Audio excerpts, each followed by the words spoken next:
శ్రీరామ రామ రామేతి రమే రామే మనోరమే సహస్రనామ తత్తుల్యం రామనామ వరాననే శ్రీరామ రామ రామేతి రమే రామే మనోరమే సహస్రనామ ఓం నమో భగవతే వాసుదేవాయ నమః. ఉపనిషత్ దర్శనం వచన పఠనం. సామవేదాంతర్గత ఉపనిషత్తులలో 9వది మహోపనిషత్. శ్లోకం: యన్మయోపనిషద్వేద్యం చిదాకాశ తయా స్థితం పరమాద్వైత సామ్రాజ్యం తద్రామ బ్రహ్మ మే గతిః. ప్రథమోధ్యాయః. ఇప్పుడు మహోపనిషత్ గురించి వ్యాఖ్యానం చేస్తున్నారు. ఈ సృష్టికి ముందు నారాయణుడు అనే పేరుతో వ్యవహరించబడే పరబ్రహ్మతత్వం ఒక్కటే ఉండేది. ఆ సమయంలో అక్కడ బ్రహ్మ, రుద్రుడు, నీరు, అగ్ని, వాయువు, భూమి, ఆకాశాలు, నక్షత్రాలు, సూర్య, చంద్రులు ఇలా ఎవరూ లేరు. ఒంటరిగా ఉన్న ఆ పరమ పురుషుడు తన వైభవాన్ని తాను అనుభవించలేకపోయాడు. అది ఒక లోపంగా భావించిన ఆయన స్తోమం అనే ఒక యజ్ఞాన్ని చేసి తద్వారా ఈ సృష్టి రచన కొనసాగించాడు. ముందుగా ఆ పరమ పురుషుడి నుంచి 14 మంది పురుషులు, ఒక కన్య జన్మించారు. తరువాత 10 ఇంద్రియాలు, 11వదైన మనస్సు, 12 అహంకారం, 13 ప్రాణం, 14 శరీరం, 15 బుద్ధి, తర్వాత సూక్ష్మభూతాలైన పంచ తన్మాత్రలు, పంచభూతాలు, ఇలా మొత్తం 25 తత్వాలతో కూడుకున్న ఒక విరాట్ పురుషుడు ఆవిర్భవించాడు. అలా ఆవిర్భవించిన ఆ మహాపురుషుడు ఈ సృష్టిలో ఒక అధిష్టాన రూపంలో ప్రవేశించాడు. తర్వాత 25 తత్వాలతో విరాజిల్లుతున్న ఆ విరాట్ పురుషుడి నుంచి ప్రధానమైన సంవత్సరాలు కాలస్వరూపంగా జన్మించాయి. అప్పుడు విరాట్ పురుష రూపంలో ఉన్న నారాయణుడు మరో సంకల్పంతో తన హృదయంలో ధ్యానం చేశాడు. అలా ధ్యానంలో ఉన్న నారాయణుడి లలాట భాగం నుంచి త్రినేత్రుడు, త్రిశూలాన్ని ధరించినవాడు అయిన ఒక పురుషుడు ఆవిర్భవించాడు. మహాతేజస్సుతో ఉన్న ఆ పురుషుడిలో కీర్తి, సత్యం, బ్రహ్మచర్యం, తపస్సు, వైరాగ్యం, విలక్షణమైన మనస్సు, ఐశ్వర్యం, ఓంకార సహితమైన వ్యాహృతులు, ఋగ్యజు సామాధర్వణ వేదాలు, అన్ని రకాల ఛందస్సులు ఎంతో దివ్యంగా ప్రకాశిస్తున్నాయి. అందుకే ఆ పురుషుడు ఈశానుడు, మహాదేవుడు అని వ్యవహరించబడ్డాడు. ఆ తరువాత మరో సంకల్పంతో నారాయణుడు తిరిగి ధ్యానం చేశాడు. అప్పుడు ఆయన లలాటం నుంచి స్వేదం పుట్టింది. ఆ స్వేదం అనగా చెమట సర్వత్రా వ్యాపించి అపార జలరాశిగా మారింది. ఆ జలం నుంచి బంగారు కాంతితో ఒక అండం పుట్టింది. ఆ అండం నుంచి చతుర్ముఖ బ్రహ్మ ఆవిర్భవించాడు. అలా జన్మించిన బ్రహ్మ తూర్పు దిక్కుకు తిరిగి ధ్యానం చేయగా ఆయన నుంచి బూహ అనే వ్యాహృతి, గాయత్రి అనే ఛందస్సు, ఋగ్వేదం, అగ్ని అనే దేవత ఆవిర్భవించారు. తరువాత బ్రహ్మ పడమర దిశకు తిరిగి ధ్యానం చేశాడు. అప్పుడు ఆయన నుంచి భువహ అనే వ్యాహృతి, త్రిష్టప్ అనే ఛందస్సు, యజుర్వేదం, వాయువు అనే దేవత ఆవిర్భవించారు. బ్రహ్మ ఉత్తర దిక్కుకు తిరిగి ధ్యానం చేశాడు. ఆ సమయంలో ఆయన నుంచి స్వహ అనే వ్యాహృతి, జగతి అనే ఛందస్సు, సామవేదం, సూర్యుడు అనే దేవత జన్మించారు. తరువాత బ్రహ్మ దక్షిణ దిక్కుకు తిరిగి మళ్ళీ ధ్యానం చేశాడు. అప్పుడు మహహ అనే వ్యాహృతి, అనుష్టుప్ అనే ఛందస్సు, అధర్వణ వేదం, సోముడు అనే దేవత ఆయన నుంచి ఆవిర్భవించారు. తరువాత బ్రహ్మ మరోసారి ధ్యానం చేయగా ఆయనకి పాలసముద్రం మధ్యలో ఒక మహాదేవుడు దర్శనమిచ్చాడు. ఆ మహాపురుషుడు 1000 తలలతో ప్రకాశిస్తున్నాడు. ఆయనకి 1000 నేత్రాలున్నాయి. విశ్వకళ్యాణ కారకుడుగా, విశ్వాతీతుడుగా, నిత్యమై సర్వస్వరూపంగా వెలసిల్లే ఆయనే శ్రీమన్నారాయణుడు. ఈ సకల జగత్తు ఆయన స్వరూపమే. ఈ ప్రపంచం మొత్తానికి నారాయణుడే ఆధారంగా ఉన్నాడు. ఆ నారాయణుడే విశ్వపతి, విశ్వానికి ఈశ్వరుడు, విశ్వస్వరూపుడు. అధోముఖంగా ఉన్న పద్మం మొగ్గలాగా పద్మకోశంతో సమానంగా మానవుడి హృదయంలో ఆయన వ్రేలాడుతూ ఉంటాడు. ఆయన వ్రేలాడే హృదయం మధ్యలో ఎన్నో నాడులున్నాయి. ఆ నాడుల మధ్య భాగంలో 4 వైపులా మహాజ్వాలలు వెదజల్లుతూ వైశ్వానరాగ్ని వెలుగుతూ ఉంటుంది. ఆ అగ్ని మధ్య భాగంలో అతి చిన్న దీపశిఖల ఒక జ్వాల ఊర్ధ్వముఖంగా వెలుగుతూ ఉంటుంది. అలా వెలుగుతున్న శిఖ మధ్య భాగంలోనే పరమాత్మ ప్రకాశిస్తూ ఉంటాడు. ఆయనే బ్రహ్మ, ఈశానుడు, దేవేంద్రుడు. అతడే అక్షరుడు, పరమతత్వం, స్వరాట్ అని ఈ మహోపనిషత్తు చెబుతోంది. ద్వితీయోధ్యాయః. పూర్వం మహాతేజస్సుతో విరాజిల్లేవాడు, స్వస్వరూపాన్ని దర్శించుకొని ఆనంద తత్పరత పొందేవాడు అయిన శ్రీశుకుడు అనే మహర్షి ఉండేవాడు. ఆయన తన పుట్టుకతోనే సత్య పదార్థాన్ని తెలుసుకున్నాడు. ఆ కారణంగానే పరమాత్ముడైన ఆ సుఖమహర్షి తన స్వంత వివేకంతో ఎవరి నుంచి ఎలాంటి ఉపదేశం పొందకుండా చాలా స్వల్ప కాలంలోనే తనకు తాను ఆత్మవిచారణ చేసుకున్నాడు. మనస్సుతో సహా ఇంద్రియాలన్నీ నిగ్రహించుకొని ఆత్మస్వరూప నిశ్చయ జ్ఞానాన్ని పొందాడు. పరమాత్మ అనేది అనిర్వచనీయమైంది, అగమ్యంగా ఉన్నది, అణుమాత్ర స్వరూపంతో ఉన్నది అయినందువల్ల చిన్మాత్రమైన ఆ పరమాత్మ ఆకాశం కన్నా చాలా సూక్ష్మంగా ఉంటుంది. అలా పరమసూక్ష్మంగా ఉన్న ఆ చిద్వస్తువులో మాయాశక్తికి చెందిన విషమ గుణాలు చేరుతాయి. దానివల్ల అనంతకోటి బ్రహ్మాండ రేణువులు ఆవిర్భవించి అవి స్థిరంగా కొంతకాలం ఉండి చివరికి లయమైపోతాయి. పరబ్రహ్మం బాహ్యంగా ఒక శూన్యంలాగా కనిపించటం వల్లనే అది ఆకాశం అని చెప్పబడింది. ఆ బ్రహ్మం చిత్స్వరూపంగా ఉండటం వల్ల అది ఆకాశంలో విలక్షణమై ఉంది. అసలు ఆ బ్రహ్మం అనేది ఆకాశం కానిది, ఆకాశం లేనిది, ఇది అని నిర్దేశించి చెప్పటానికి వీలు లేనిది. అదే సత్, అదే చిత్. ఈ ఆత్మ అనే వస్తువు ప్రకాశ స్వరూపంగా, చేతనంగా, విజ్ఞాన ఘనంగా, శిలా సదృశ్యంగా ఉంది. అది అనగా పరబ్రహ్మం ఆకాశంలాగా స్వస్వరూపంలో తదధిష్టానంగా అనుభూతమై ఉంది. అది చిత్ర విచిత్రంగా ఉన్న ఈ సృష్టి వికాసాన్ని ఛేదిస్తుంది. ఈ విశ్వం అనేది ఆ పదానికి లక్ష్యంగా ఉన్న పరమాత్మకి చెందిన వెలుగే. అందుకే విశ్వం ఆత్మ కన్నా ప్రత్యేకమైంది కాదు. అసలు ఈ జగత్తు వేరు అనే భేదభావం కూడా ఆత్మలోనే పుడుతుంది. అందుకే ఈ భేదం కూడా ఆత్మమయమై ఉంటుంది. అలాగే అధిష్టాన రూపంలో ఉన్న ఆత్మ సర్వంతో సంబంధాన్ని కలిగి సర్వత్రా వ్యాపించి గమనక్రియ అనేది లేకుండా ఉంటుంది. ఈ ఆత్మకి జాతి, గుణం, క్రియ అనేవి ఉండవు. అది త్రికాల బాధ్యంగా సత్యమై ఉంటుంది. అదే విజ్ఞానానంద స్వరూపమైన పరబ్రహ్మం. ఇది త్యాగమూర్తులైన వారికి పరమగతిగా ఉంటుంది. సర్వసంకల్ప సన్యాసపూర్వకంగా పరిశుద్ధమైన మనసుతోనే ఆ పరబ్రహ్మని తెలుసుకోవాలి. అది భావాతీతమైనది, భావరహితమైనది కూడా. జాగృతావస్థలో ఉన్నప్పుడు ఎవడికి దృశ్యమాన జ్ఞానం నశిస్తుందో అలాంటి వాడి స్థితినే జ్ఞానం అంటారని పెద్దలు చెబుతారు. అలాగే వృత్తి జ్ఞాన శూన్య జ్ఞానమే అసలైన జ్ఞానమని మరికొందరు చెబుతారు. ఈ జగత్ ఉత్పత్తి ప్రళయాలనేవి వృత్తి జ్ఞానానికి చెందిన వికాస సంకోచాలు. వాక్కులకి గోచరం కాని సచ్చిదానంద పరబ్రహ్మమే నేను, ఇతరమైనదేది నేను కాను అనే సిద్ధాంతమే వేదాంత వచనాల పరమార్థం. ఈ విషయాలన్నిటినీ తన సూక్ష్మ బుద్ధితో స్వయంగా తెలుసుకున్నాడు సుఖమహర్షి. ఈ విధంగా తెలుసుకున్నప్పటికీ స్వయం ప్రాప్తి పరమతత్వం మీద సంతృప్తి చెందిన మానసిక విశ్రాంతిని మాత్రం పొందలేకపోయాడు. మేఘాల నుంచి కారే వాన నీటి నుంచి బయటికి రాలేని చాతక పక్షిలాగా ఎన్నో రకాల భోగాల నుంచి, విషయ చాపల్యాల నుంచి ఉపరతిని పొందిన వాడైన సుఖమహర్షి ఆత్మ మీద నిలకడ దృష్టితో ఉన్నాడు. ఒకప్పుడు మేరు పర్వత ప్రాంతంలో ఒంటరిగా నివసిస్తున్నవాడు ప్రజ్ఞావంతుడైన సుఖమహర్షి తన తండ్రి కృష్ణద్వైపాయనుడిని అనగా వ్యాసుల వారిని దర్శించి భక్తి ప్రపత్తులతో ఆయనకు నమస్కరించి ఇలా అడిగాడు: మహాముని, అసలు ఈ సంసారం అనే ఆడంబరం ఎలా ఉత్పత్తి అయింది? దీని రూపం ఎలా ఉంటుంది?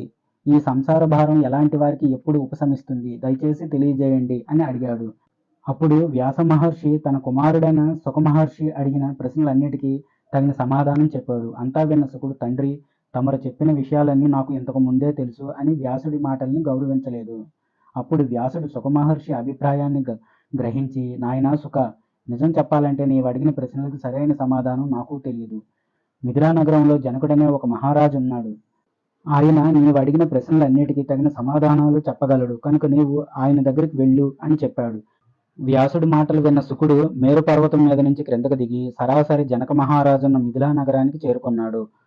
అక్కడ ద్వారపాలకులు లోపలికి వెళ్ళి జనక మహారాజుతో, ప్రభు, వ్యాసుల వారి పుత్రుడైన సుఖమహర్షి వచ్చి మన సింహద్వారం దగ్గర ఉన్నారు అని విన్నవించారు.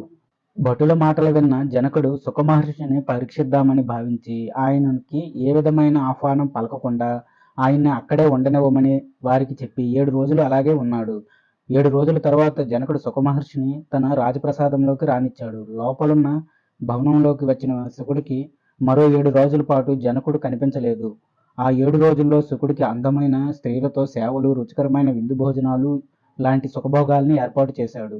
అయితే స్థిరంగా పాతుకుపోయిన పర్వతాన్ని పిల్లగాలులు ఏ విధంగా కదిలించలేవో అదే విధంగా జనకుడు ఏర్పాటు చేసిన సుఖాలేవి సుఖమహర్షిని ఏమాత్రం చెలింపజేయలేకపోయాయి.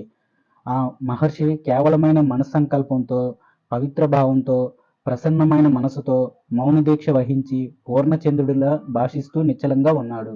ఆ విధంగా జనకుడు సుఖమహర్షిని పరీక్షించి సంతృప్తి చెందాక ఆయన్ని స్వయంగా తన భవనంలోకి తీసుకెళ్లి ఆయనకు నమస్కరించాడు. ఆయనతో, ఓ సుఖయోగేంద్ర, ఈ లోకంలో మీరు చేయాల్సిన కార్యాలు ఏవీ లేవు. సంసార భారమే మీకు లేదు. ఇక మీరు కోరేది ఏమిటుంది అని అడగగా అప్పుడు సుఖమహర్షి, దేవా జనకరాజేంద్ర, ఈ సంసారం అనే ఆడంబరం ఏ విధంగా ఏర్పడింది? ఇది ఏ విధంగా లయమవుతోంది అనగా నశిస్తుంది? దయచేసి నాకు ఈ విషయాలు తెలియజేయండి అని ప్రార్థించాడు.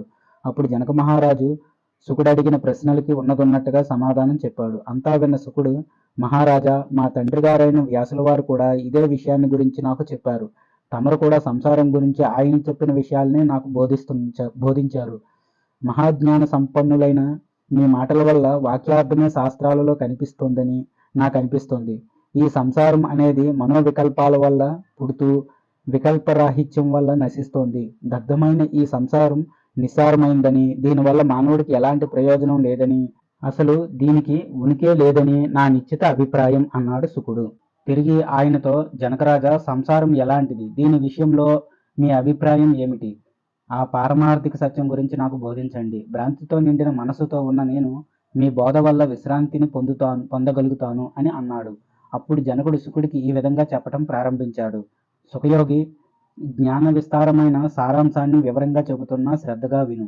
నేను చెప్పే ఈ విషయాల్ని అర్థం చేసుకున్న జీవుడు వెంటనే జీవన్ముక్త దశని పొందుతున్నాడు. అసలు దృశ్యం అనేది లేదు అనే ఆత్మజ్ఞానంతో తన మనసులో ఉన్న దృశ్య భాగాల్ని తుడిచివేస్తే తక్షణమే ఆ మానవుడికి మహోన్నతమైన నిర్వాణ సుఖం లభిస్తుంది. రాగద్వేషాలనే వాసనల్ని సంపూర్ణంగా వదిలివేయటాన్ని ఉత్తమ మోక్షం అని పండితులు అంటారు. ఇదే మోక్షం పొందటానికి సరైన మార్గం. లోకంలో ఎవరైతే వాసనలతో నిండి ఉంటారో వారు జనన మరణాది అవస్థలను పొందుతూనే ఉంటారు. పరిశుద్ధమైన వాసనలతో ఉండేవారు అలాంటి అవస్థను పొందరు. ఇలాంటి వారే యథార్థాన్ని తెలుసుకున్నవారు జీవన్ముక్తులు అవుతారు. అంతేకాదు, వారు మహాత్ములుగా కూడా పూజించబడతారు. ఓ బ్రహ్మ, లోకంలో దృఢమైన విషయ చింతన బంధం అని చెప్పబడుతుంది. వాసనల్ని అనగా దుష్ట కోరికల్ని క్షయం చేసుకోవటమే మోక్షమని ప్రబోధించబడుతుంది. ఇక్కడ వాసనలు అంటే శరీర లోక శాస్త్ర వాసనలు అని అర్థం. తపస్సు, యోగం లాంటి సాధనాలు చేయకుండానే ఎవరికైతే సహజ సిద్ధంగా భోగాల మీద కాంక్ష ఉండదో అతడే జీవన్ముక్తుడని చెప్పబడతాడు. అలాగే కాలానుగుణంగా ఎవడైతే సకల సుఖభోగాలు అనుభవిస్తున్నప్పటికీ, దుఃఖాలు పొందుతున్నప్పటికీ ఎలాంటి హర్షాన్ని, విషాదాన్ని పొందడో అతడే జీవన్ముక్తుడని వ్యవహరించబడతాడు. హర్షం, అమర్షం, భయం, క్రోధం, కామం, కార్పణ్యం అనే ఈ సంకల్ప వృత్తులు ఎవడి అంతఃకరణాన్ని తాకలేవో అతడే జీవన్ముక్తుడు. అహంకార సహితంగా ఉండే వాసనల్ని అవలీలగా త్యాగం చేసి దానితో పాటు దృశ్యాన్ని కూడా ఎవడు త్యాగం చేస్తాడో అతడు కూడా జీవన్ముక్తుడే అవుతాడు. ఎవడి అంతర్ముఖ దృష్టిలో ఇష్టం, అయిష్టం అనేవి లేకుండా ఉంటాయో, ఎవడు నిత్యం సుషుప్తావస్థలో ఉన్నవాడిలా సంచరిస్తూ ఉంటాడో అతడే జీవన్ముక్తుడు. ఎవడు నిత్యం ఆత్మానందాన్ని పొందుతూ ఉంటాడో, ఎవడి మనస్సు సంపూర్ణంగా పవిత్రమై ఉంటుందో, ఎవడు అన్నిటికన్నా ఉత్తమమైన విశ్రాంతిని పొంది ఏ విషయాల గురించి ఆలోచించకుండా గత స్నేహితుడే జీవిస్తుంటాడో అలాంటి వాడు కూడా జీవన్ముక్తుడే అవుతాడు. ఎవడి హృదయం ఆకాశంలాగా దృశ్య విషయాల్లో కొంచెం కూడా సంగం పెట్టుకోకుండా ఉంటుందో, ఎవడి బుద్ధి జడం లేకుండా ఉంటుందో, ఎవడు నిత్యం చైతన్యంతో ఉంటాడో అలాంటి వాడు జీవన్ముక్తుడు. ఎవడు రాగద్వేషాల్ని, సుఖ సంతోషాల్ని, ధర్మాధర్మాల్ని, ఫలాఫలాల్ని లక్ష్య పెట్టకుండా, ఎలాంటి ఆపేక్ష లేకుండా నిష్కామభావంతో సత్కర్మలు ఎవడు చేస్తుంటాడో అతడు కూడా జీవన్ముక్తుడే.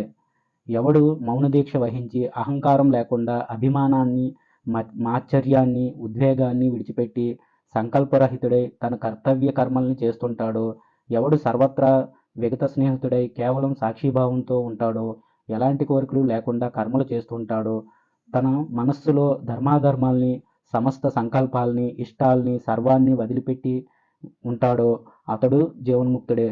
ఈ కనిపించే సమస్త దృశ్యాల్ని సమ్యక్ దృష్టితో ఎవడు పరిత్యజించి ఉంటాడో, కారం, పులుపు, ఉప్పు, చేదు, రుచి, అరుచి లాంటివన్నిటినీ సమానమైన భావంతో ఎవడు భుజిస్తుంటాడో, అలాగే వృద్ధాప్యం, మరణం, ఆపద, రాజ్యం, దరిద్రం అనే వీటన్నిటిని ఎవడు సమభావంతో ప్రీతిగా అనుభవిస్తాడో అలాంటి వాడు జీవన్ముక్తుడని చెప్పబడతాడు.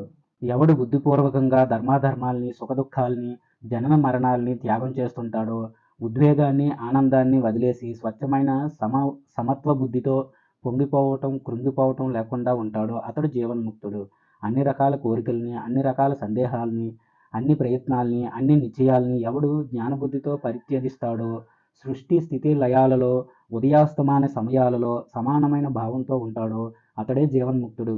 ఎవడు ఏ కొంచెం కూడా ఎవరిని ద్వేషించకుండా ఉంటాడో, ఎవరిని కోరుకోడో, రాగద్వేష సహితంగా ఉంటాడో, ప్రారంధ భోగాల్ని మాత్రమే అనుభవిస్తుంటాడో, అలాగే సంయుక్తుడైనప్పటికీ నిష్కలుడిగా ఉంటాడో, మనస్సు ఉన్నప్పటికీ అమనస్కుడిగానే ఉంటాడో, సమస్తమైన సంపదలు ఉన్నప్పటికీ సమస్త వ్యవహారాల్లో ఉన్నప్పటికీ వాటి మీద దృష్టి లేనివాడే ఉంటాడో, ఎవడు పూర్ణ బోధ స్వరూపుడిగా ఉంటాడో అలాంటి వాడు జీవన్ముక్తుడని చెప్పబడతాడు.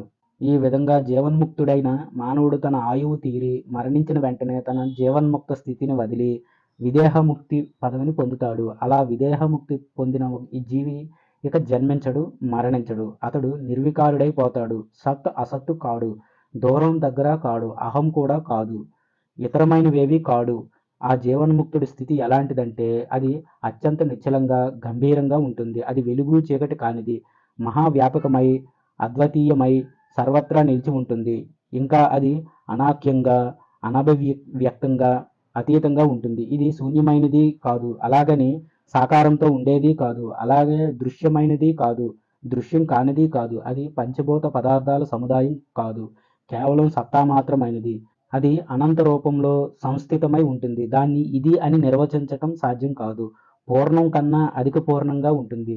అది సత్ అసత్ సదసత్ కూడా కాదు, భావం కాదు. అది కేవలం ఒక చిత్ పదార్థం, మహా చైతన్యవంతమైనది. అది అనంతం, అజరం, శివం, ఆది మధ్యాంతరహితం, నిరామయమై ఉండే అనాది సత్య పదార్థం. ద్రష్ట, దర్శన, దృశ్యం అనే త్రిపుటి మధ్య భాగంలో ఉండే కేవల దర్శనం ఏదైతే ఉందో అదే ఇది. దీనికన్నా గొప్పది, ఉత్తమమైనది మరేదీ లేదు. ఓ సుఖముని, నేను చెప్పిన ఈ విషయం నిశ్చయమైంది. ఇదే సిద్ధాంతం, ఇంతకు మించి మరేదీ లేదు. ఈ తత్వరహస్యాన్ని నీవు స్వయంగా ఇప్పుడు తెలుసుకున్నావు. నీ తండ్రి వ్యాసుడి నుంచి కూడా ఈ తత్వమే విన్నావు. జీవుడనేవాడు తన సంకల్పంతోనే బంధించబడతాడు. ఇదే సంకల్పం శూన్యమైతే ముక్తుడవుతాడు. అందుకని ఓ సుఖముని, నీవు స్వయంగా జ్ఞేయతత్వాన్ని తెలుసుకున్నవాడు అయ్యావు. ఏ మహాత్ముడికైతే సకల సుఖభోగాల మీద విరక్తి కలుగుతుందో, సకల దృశ్య వస్తువుల మీద వైరాగ్యం కలుగుతుందో అలాంటి వాడికి కూడా ఇది స్వసంవేద్యమే అవుతుంది. పరిపూర్ణ హృదయుడివైన నీకు ప్రార్థించాల్సిందంతా ప్రార్థించింది. ఓ బ్రహ్మన్, నీ స్వరూపమే తపస్సులా ఉంది. నీవు ముక్తిని పొందిన వాడివి. నీకున్న భ్రాంతిని వదిలిపెట్టు. ఓ సుఖముని, బాహ్యాన్ని అతిక్రమించింది, బాహ్యరహితమైనది, బుద్ధి లోపల ఉన్నది అయిన తత్వాన్ని దర్శించిన వాడివయ్యావు. అన్నిటికీ సాక్షిగా ఉన్న నీవు పరిపూర్ణుడివి. ఈ విధంగా జనక మహారాజు చెప్పిన బోధ విన్నాక సుఖమహర్షి సందేహాలు తీరి, కోరికలన్నీ నశించి, శోకభయ శూన్యుడై తనకు తానుగా మానసిక విశ్రాంతిని పొందాడు. తరువాత సుఖమహర్షి అఖండ సమాధి స్థితిని పొందటం కోసం తిరిగి మేరుపర్వత శిఖరానికి వెళ్ళిపోయాడు.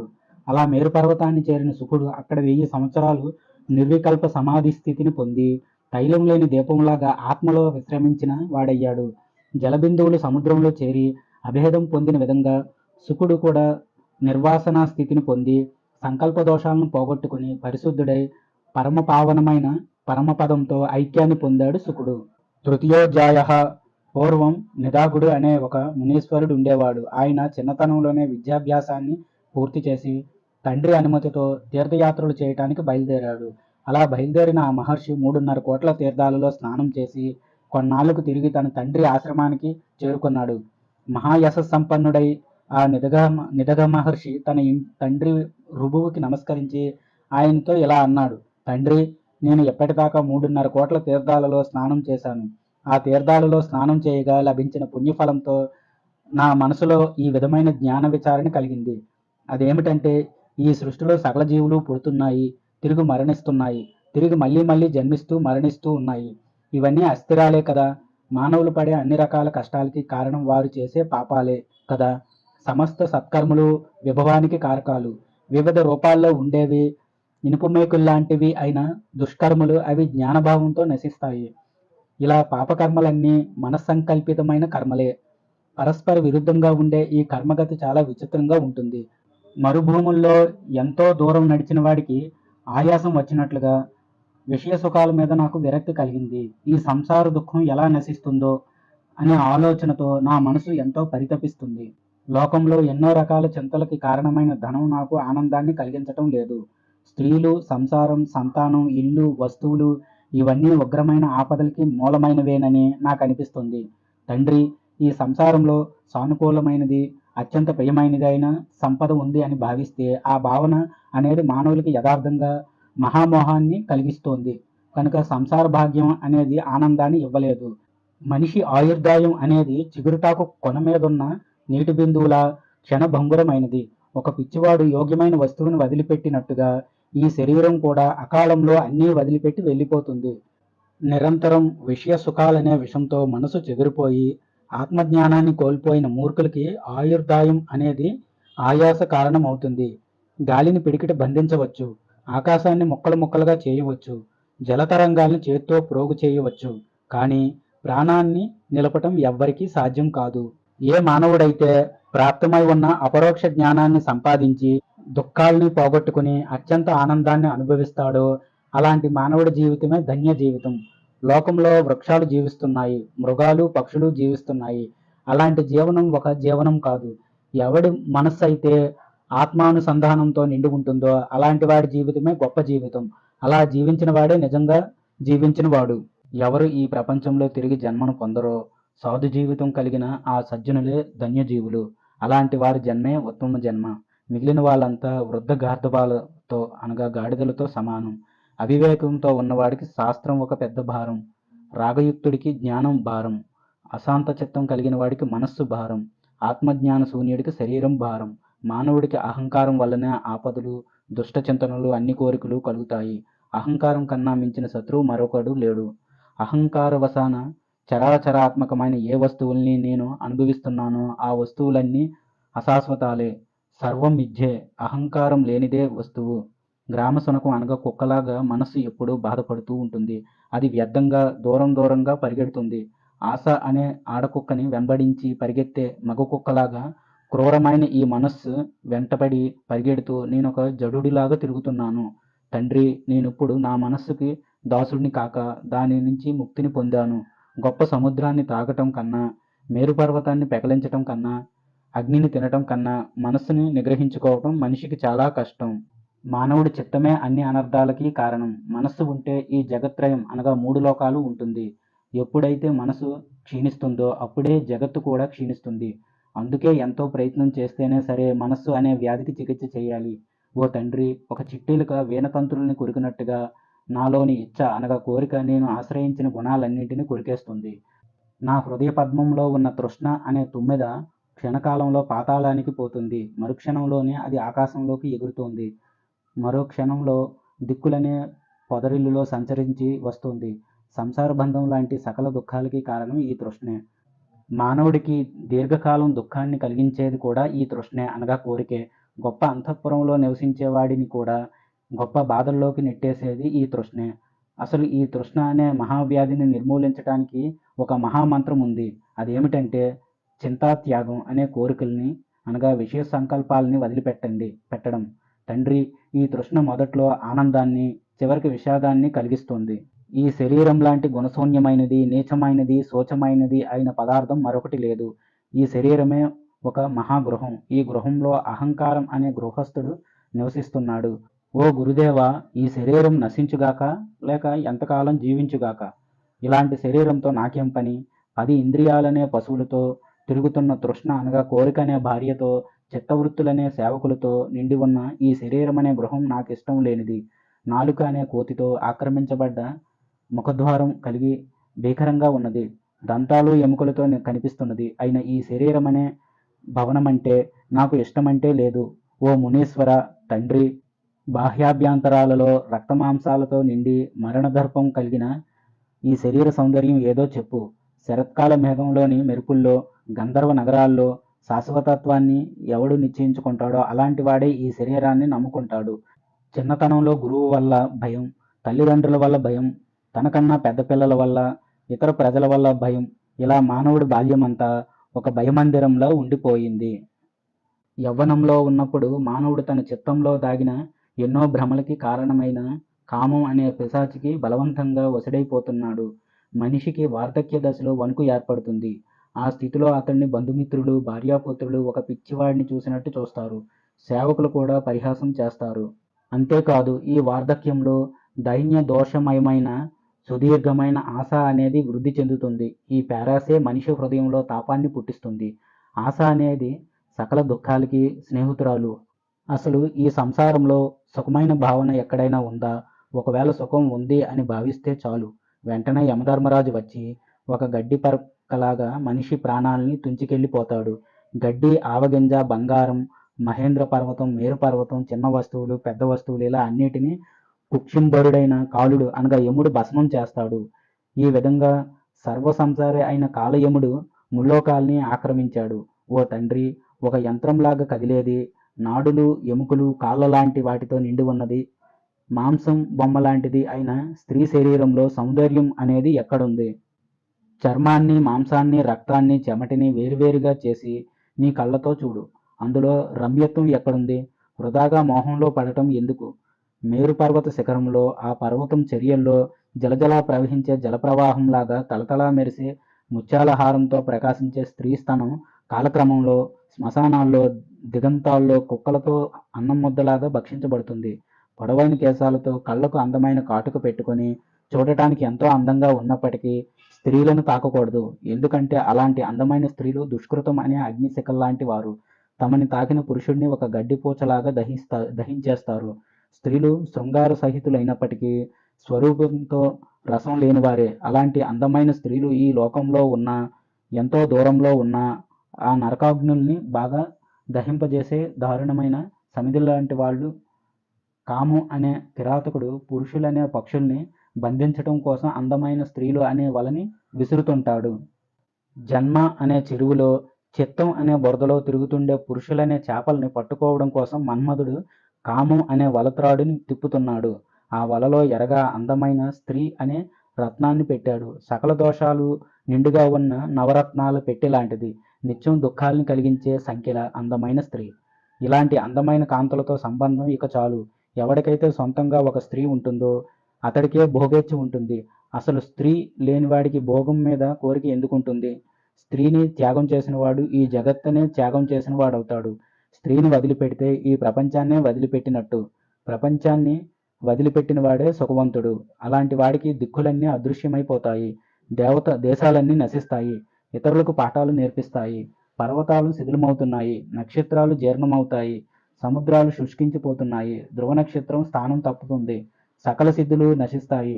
దేవతలు, రాక్షసులు లాంటి వారంతా జీర్ణమైపోతున్నారు. ఎంతో గొప్ప పదవుల్లో ఉన్న బ్రహ్మేంద్రాదులు కూడా అదృశ్యమైపోతున్నారు. భావం అనేది అభావం అవుతుంది. దిక్పాలకులు కూడా అదృశ్యం అవుతున్నారు. సముద్ర జలాలలో బడబానలం ఎలా విలీనమవుతుందో అదేవిధంగా సకల భూతాలు నశిస్తాయి. త్రిమూర్తులైన బ్రహ్మ, విష్ణు, మహేశ్వరులు కూడా స్వరూప స్థితిలో లీనమవుతున్నారు. క్షణంలోనే ఎన్నో ప్రమాదాలు సంభవిస్తున్నాయి. ఒక్క క్షణంలోనే సంపదలు వస్తున్నాయి. క్షణంలో జననం, క్షణంలో మరణం సంభవిస్తుంది. ఈ దృశ్యమానమైన సృష్టి మొత్తం నశించేదే. క్షణభంగురమే. ఒక్కొక్కప్పుడు భయస్థుడు కూడా గొప్ప బలవంతుడిని హతం చేయటం చూస్తూనే ఉంటాం. అలాగే ఒక్కడు 100 మందిని హతం చేయటం కూడా చూస్తుంటాం.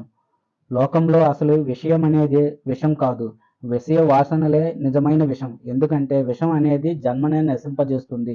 విషయాలనేవి ఎన్నో జన్మల్ని నశింపజేస్తాయి. తండ్రి, దోషాలనే దావాగ్నితో దహించబడ్డ నా హృదయంలో ఇలాంటి భావాలు స్ఫురిస్తున్నాయి. అందుకనే సరస్సుల్లో మృగతృష్ణలాగా నాకు భోగాల మీద వాంఛ కలగటం లేదు. కనుక ఓ గురుదేవా, మీరు నాకు తత్వజ్ఞానాన్ని బోధించండి. మీరు నాకు బోధించకపోతే నా మానాన్ని త్వజించి అనగా అభిమానాన్ని, మాశ్చర్యాన్ని అనగా అసూయ కూడా వదిలిపెట్టి ఒక చిత్రపటంలో చిత్రించిన చిత్రంలాగా ఎలాంటి చలనం లేనివాడిలాగా ఉండిపోతాను అని అన్నాడు నిదాఘుడు. చతుర్థోధ్యాయ. నిదాఘముని మాటలు విన్న ఋభు మహర్షి అతడితో, కుమార, ఈశ్వరుడి అనుగ్రహంతో నీవు అన్ని విషయాలు తెలుసుకున్నవాడు అయ్యావు. ఇకపై నీకు తెలుసుకోవలసిన జ్ఞానం ఏదీ లేదు. నీవు జ్ఞానివైనప్పటికీ మనోమాలిన్యం వల్ల పుట్టిన భ్రమని నీకు తొలగిస్తాను. కుమార, మోక్షం అనే ద్వారానికి 4 ద్వారపాలకులు ఉంటారు. వారే 1 సమం, 2 విచారణ, 3 సంతుష్టి, 4 సజ్జన సాంగత్యం అనేవారు. ఈ 4 మోక్షద్వార పాలకులలో కనీసం ఒక్కరినైనా ఏదో ఒక ప్రయత్నం చేసి గట్టిగా ఆశ్రయించాలి. అలా ఒక్కరిని గనుక వశం చేసుకోగలిగితే మిగిలిన 3 అవలీలగా నీకు వశమైపోతారు. మానవుడు శాస్త్రాభ్యాసం చేయటం, సజ్జనులతో సాంగత్యం చేయటం అనే తపస్సు, దామం ద్వారా ముందుగా సంసార బంధం నుంచి విముక్తి పొందడం కోసం ప్రజ్ఞని గట్టిగా అభివృద్ధి చేసుకోవాలి. ఎవరికైతే అభ్యాసం వల్ల స్వానుభవం, శాస్త్రవాక్యం, గురుబోధ అనే 3 సమన్వయత్వంతో ఆత్మలో నిరంతరం దర్శనమిస్తుంటాయో అలాంటి వాడికి పరమాత్మ దర్శనమిస్తాడు. జీవితంలో ప్రతి క్షణం సంకల్పాలు, ఆశలు, విషయ సుఖాలు అనే వాటిని విస్మరిస్తూ ఉండటం వల్ల నీవు పరమ పావనమైన అమనిష్క స్థితిని సాధించిన వాడు అవుతావు. మనస్సు అకర్తగా ఉండే తూష్ణీం స్థితి ఏదైతే ఉందో అదే సమాధి, అదే కేవల భావస్థితి, అదే శుభకరమైన నిర్వాణం. మనసుతో అన్ని రకాల సంకల్పాలని వదిలిపెట్టి ఒక మూగవాడిలా, చెవిటివాడిలా, గ్రుడ్డివాడిలా సంచరించు. కనిపించే ఈ సర్వం ప్రశాంతం, అజం, ఏకం, ఆది మధ్యాంతరహితం, దివ్య ప్రకాశ స్వరూపం, దివ్యభావం లేని అనుభవ రూపంగా ఉంది. అసలు ఈ సమస్తం ఓంకార స్వరూపం అని చెప్పటం కూడా భ్రాంతే. ఈ సకల దృశ్య ప్రపంచమంతా చిద్వస్తువే, ఒక్క చైతన్యం తప్ప ఇక్కడ మరేదీ లేదని భావించు. ఈ విధంగా నీవు సర్వదా ఎంతో జాగ్రత్తగా నిండు మనసుతో ఆత్మ అనేది అద్వితీయమైనదని తెలుసుకుని జగత్కార్యాల్ని ఆచరిస్తూ తరంగాలు లేని సముద్రంలాగా నిశ్చలంగా ఉండు. వాసనలనే గుడ్డకి అగ్ని లాంటిది ఆత్మతత్వ బోధ. అదే సమాధి అని చెప్పబడింది గాని సమాధి అంటే కేవలం తూష్ణీం స్థితి కాదు.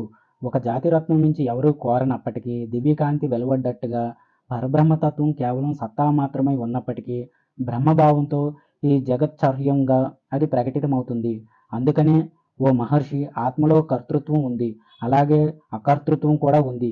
ఆ ఆత్మ ఇచ్ఛ అనగా కోరిక లేకుండా ఉంది కనుక అకర్తగా సన్నిధాన మాత్రంగా ఉన్నందువల్ల కర్తగా కూడా ఉంది. ఓ మహర్షి, ఈ విధంగా పరస్పర విరోధంతో కర్తృత్వ రూపంలో ఉన్న ఈ చమత్కారం ఏ పరబ్రహ్మలో ఉన్నదో తెలుసుకొని ఆ బ్రహ్మనే ఆశ్రయించి ఆ బ్రహ్మంలోనే స్థిరంగా ఉండు.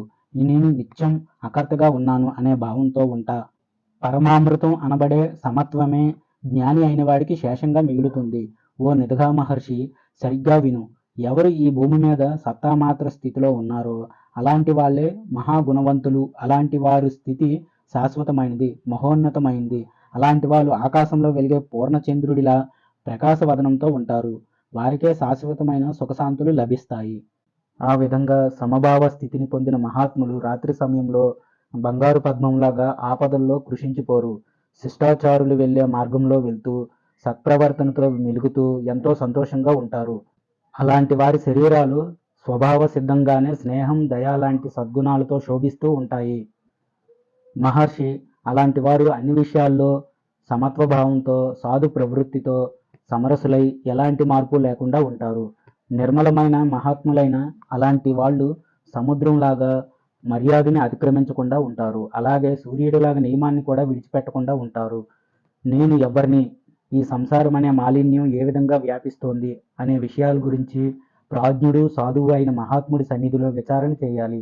ఎప్పుడూ నిషిద్ధ కర్మల్ని ఆచరించకూడదు, అనాచార్యులతో కలిసి జీవించకూడదు, సర్వాన్ని సంహరించగలిగే మృత్యువుని అవహేళన చేయకూడదు. ఈ శరీరం ఎముకల, మాంసం, రక్తం లాంటి వికారమైన పదార్థాల సమూహమే అని గ్రహించి ఈ శరీరం మీద మమకారాన్ని విడిచిపెట్టాలి.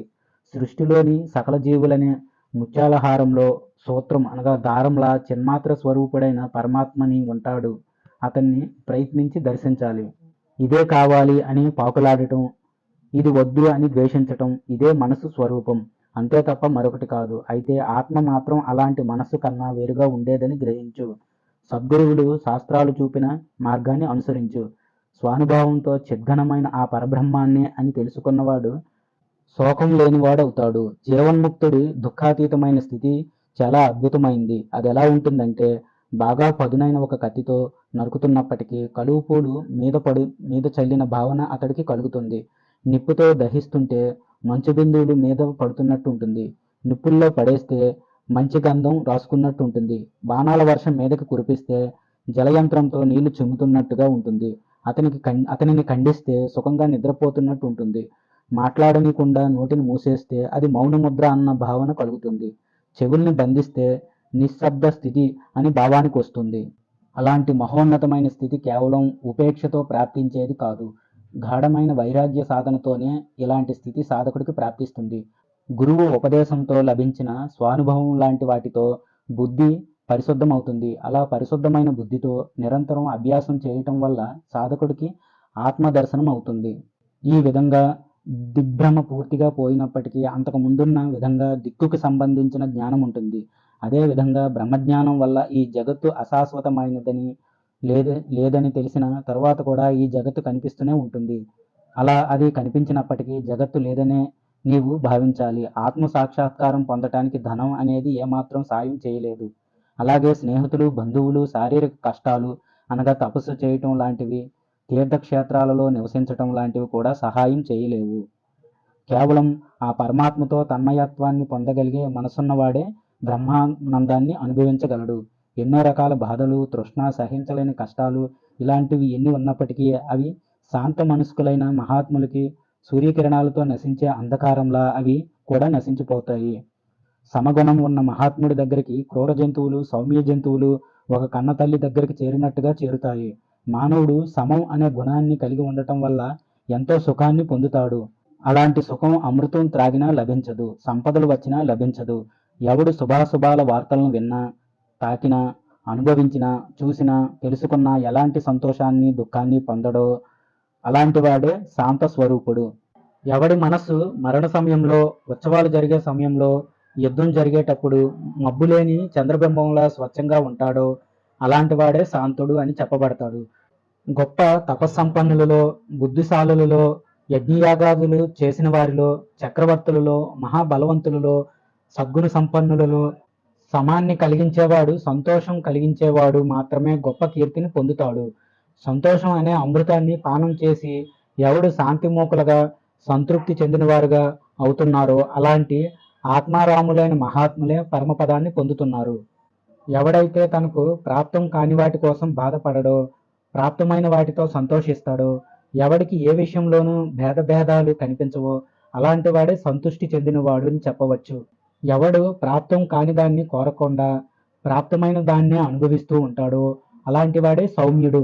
అంతఃపురంలో నివసించే సాధ్వి ఏ విధంగానైతే తన భర్త నుంచి లభించిన దాంతో సంతృప్తి చెంది ఆనందంగా ఉంటుందో అదే విధంగా ప్రాప్తమైన దానితో తృప్తి పడేవాడి బుద్ధి జీవన్ముక్త స్థితిని పొందుతుందని తెలుసుకోవచ్చు. దాన్నే స్వస్వరూపానందం అంటారు. పండితుడైన వాడు ఎప్పుడు శాస్త్రాల్ని, దేశ కాలాల్ని అనుసరించి ఏది సుఖమైనదో, అది ఎలా ప్రాప్తిస్తుందో అన్న విచారణ చేస్తూ ఆత్మలో విశ్రాంతి లభించేంత వరకు మోక్షపదాన్ని గురించి ఆలోచించాలి.